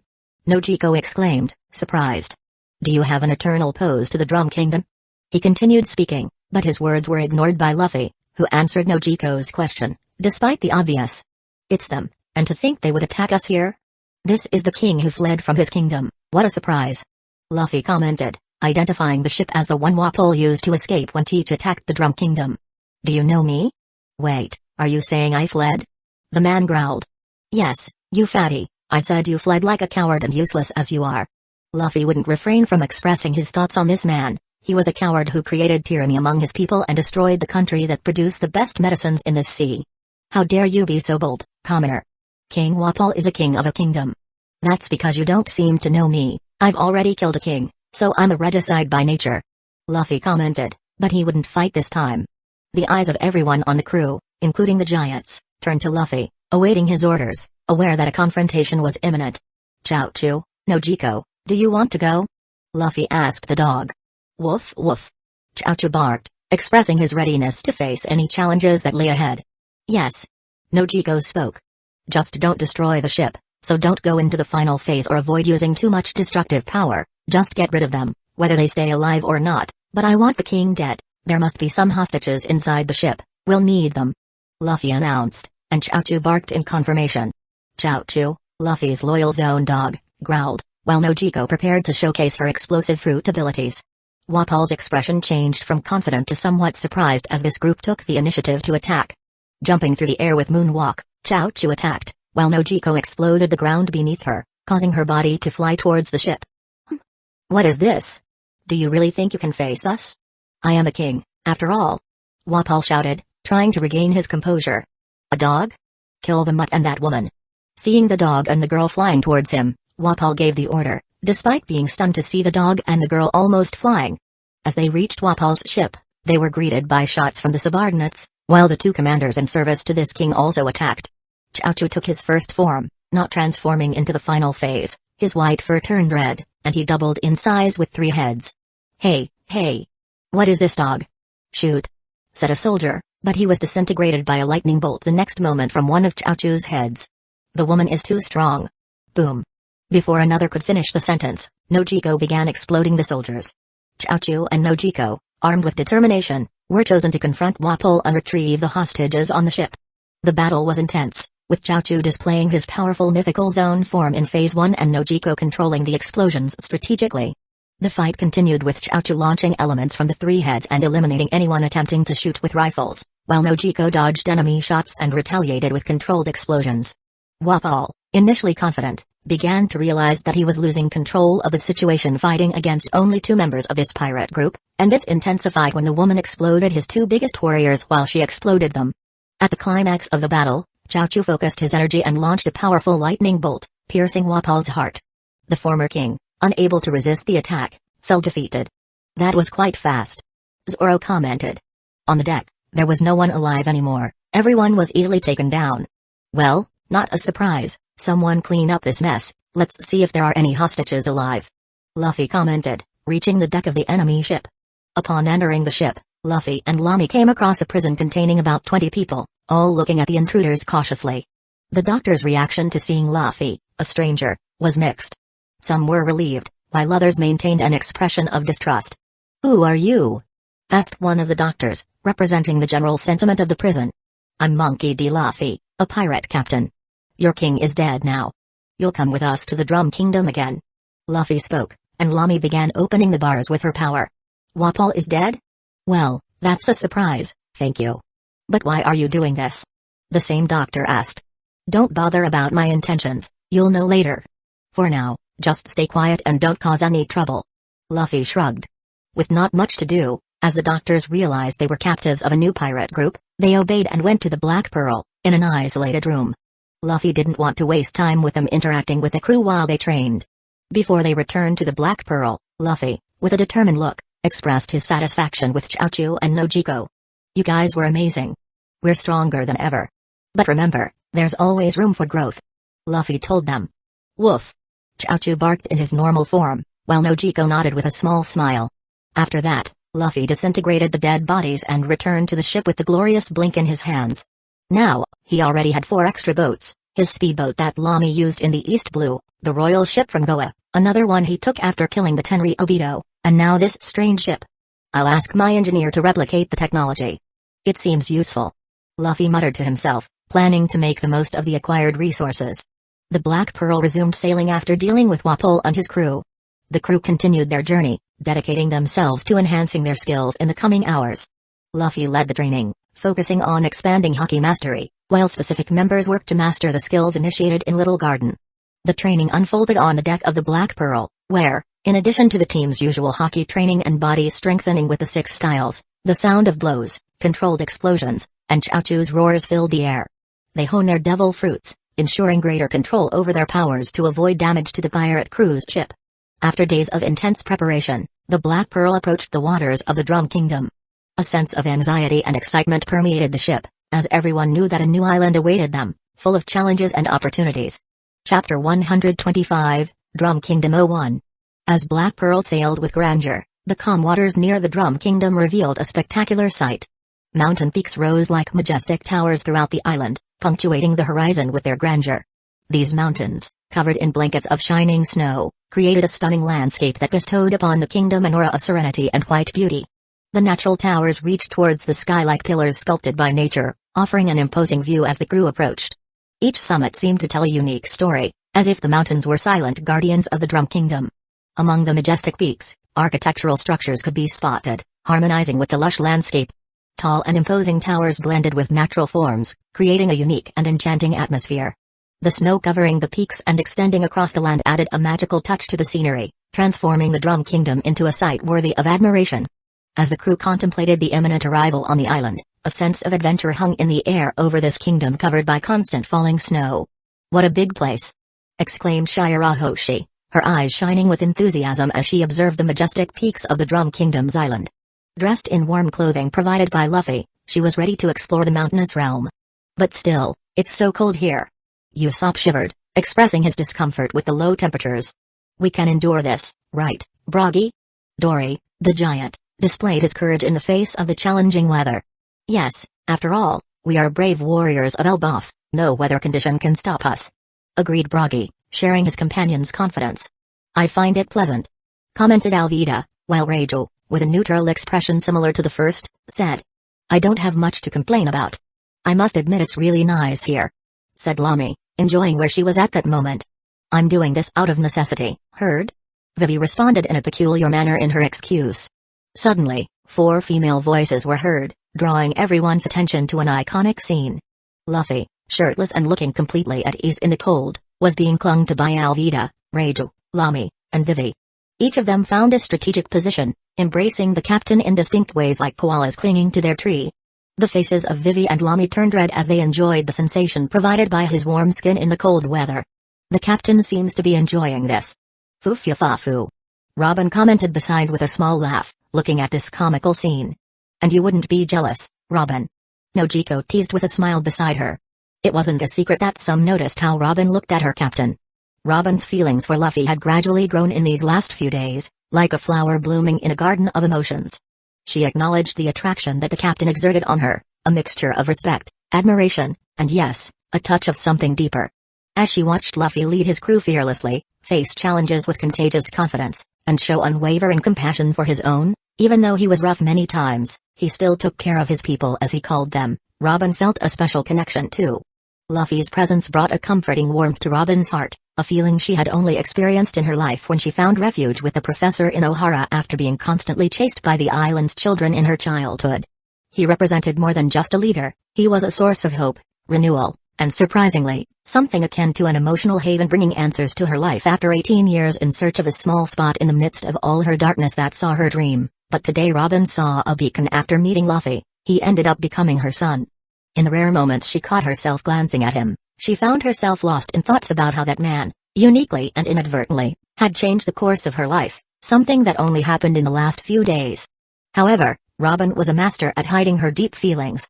Although the crew noticed her growing affection for Luffy, the archaeologist maintained a calm and relaxed posture, as if her feelings were hidden in the shadows of her own heart. I don't know what you're talking about. That's what she said, deflecting from the topic, but Nojiko just laughed. It's so warm with Luffy-sama.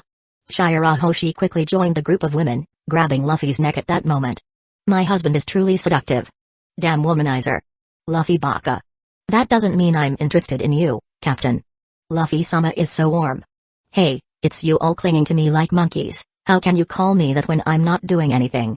Luffy was stunned by these women's contradictory comments, except for the mermaid princess, as she was genuinely innocent. Anyway, we'll be arriving at the kingdom soon. Are the animals okay? Hugo asked, looking to one side of the deck. 4 animals were huddled together, shivering around a blanket. Why is Laboon shivering? Whales should have a lair against the cold of the depths. Nojiko commented. Who knows? Zoro grumbled and went to the edge of the ship where Kuina was looking at the beach. Hey guys, I'm seeing something strange, don't you see any movement on the beach? Kuina spoke, pointing to the island rapidly approaching. It seems like the inhabitants have seen us and want to welcome us. Zoro said, gripping his sword. Hey. It seems like we're not welcome. Ecchi spoke. The Black Pearl continued advancing with determination regardless of whether they were welcome or not, reaching the beach where a crowd was already cautiously awaiting.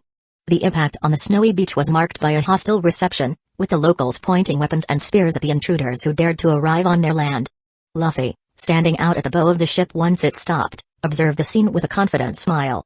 He raised his hand in a gesture of peace, but distrust persisted among the local residents. And without wasting time, Luffy jumped off the ship, landing on the beach with an imposing presence. Hello, Drum residents. Luffy announced, advancing towards the group of hundreds of people. The villagers looked at the pirate with astonishment, surprised not only by the group's audacity but also by Luffy's apparent resistance to the intense cold. He walked without concerns, wearing only a cloak over his shoulders, while his chest was exposed to the icy weather, leaving everyone wondering if that man had any special immunity to the cold. Who are you, pirate? You are not welcome in this kingdom. I suggest you turn around and never return. A local resident, Dalton expressed his disapproval firmly. Hey, now I recognize. This is Monkey D. Luffy, the pirate worth 200 million. Someone said, causing a stir among those present. A pirate worth 200 million? What kind of joke is this? Can we face him? Or will we be destroyed and devastated like last time? As Luffy listened to the desperation and confusion around him, he calmly put his hand in his pocket, took out a body that quickly grew in size, and threw it in front of the 200 armed men. The body caught everyone's attention, as they quickly recognized the person there with the pierced heart. This was your former king, Wapol. As you can see, we found him, and things didn't end well for him. Therefore, as my right of conquest, I declare the Drum Kingdom as the territory of the Straw Hats. Luffy proclaimed loudly enough to be heard not only on the beach but throughout the island, as he increased his voice by 40 times. What kind of decision is that? Hey, you can't do that. Damn pirate, you're greedy and vile beings. They may have killed Wapol, but we won't accept being under another tyrant again. Shoot, kill them. Captain, give the order, and let's eliminate him. Luffy looked at the restless crowd, his straw hat swaying gently in the cold wind. He crossed his arms and responded confidently, relax. I didn't come here to cause trouble. I just want to ensure that this place is well developed, and people can live without issues and in peace. Wapol was oppressing you, and now he's gone. I'm not here to replace him, just to make sure Drum becomes a better place and can develop these lands to its former glory. But, of course, this kingdom will be under my flag from this day on. Better? Better for whom? For you, pirates? One of the inhabitants questioned, firmly holding his spear. Captain, are we here to conquer more territories? Usopp whispered to Luffy as he jumped off the ship with Moonwalk. Luffy gave a wide smile. Exactly, Usopp. We're creating a line of allies for the future. We won't become tyrants, but I'll want to develop some things and countries in exchange for my protection and my managerial plans, so I can count on them in the future. It's a fair trade. Luffy ignoring the crowd to answer Usopp only caused even more indignation, and they were ready to shoot him at that moment. Luffy, realizing the growing hostility around him, decided to act preemptively. With a serious look, he released his energy intensely and controlled. The Conqueror's Haki, a manifestation of an individual's will, enveloped the area, emanating pressure that made everyone present feel their knees weaken. Those wielding weapons instantly dropped them, while others, unable to resist the overwhelming presence, knelt before the power of Haki. The snow on the ground vibrated with the invisible force emanating from Luffy like a furious wind. What is this? My will to fight. What's happening? He's a monster. We can't do anything? Murmurs of surprise and confusion filled the air. Luffy's Conqueror's Haki not only forced them physically but also conveyed a clear message: he wasn't there to fight.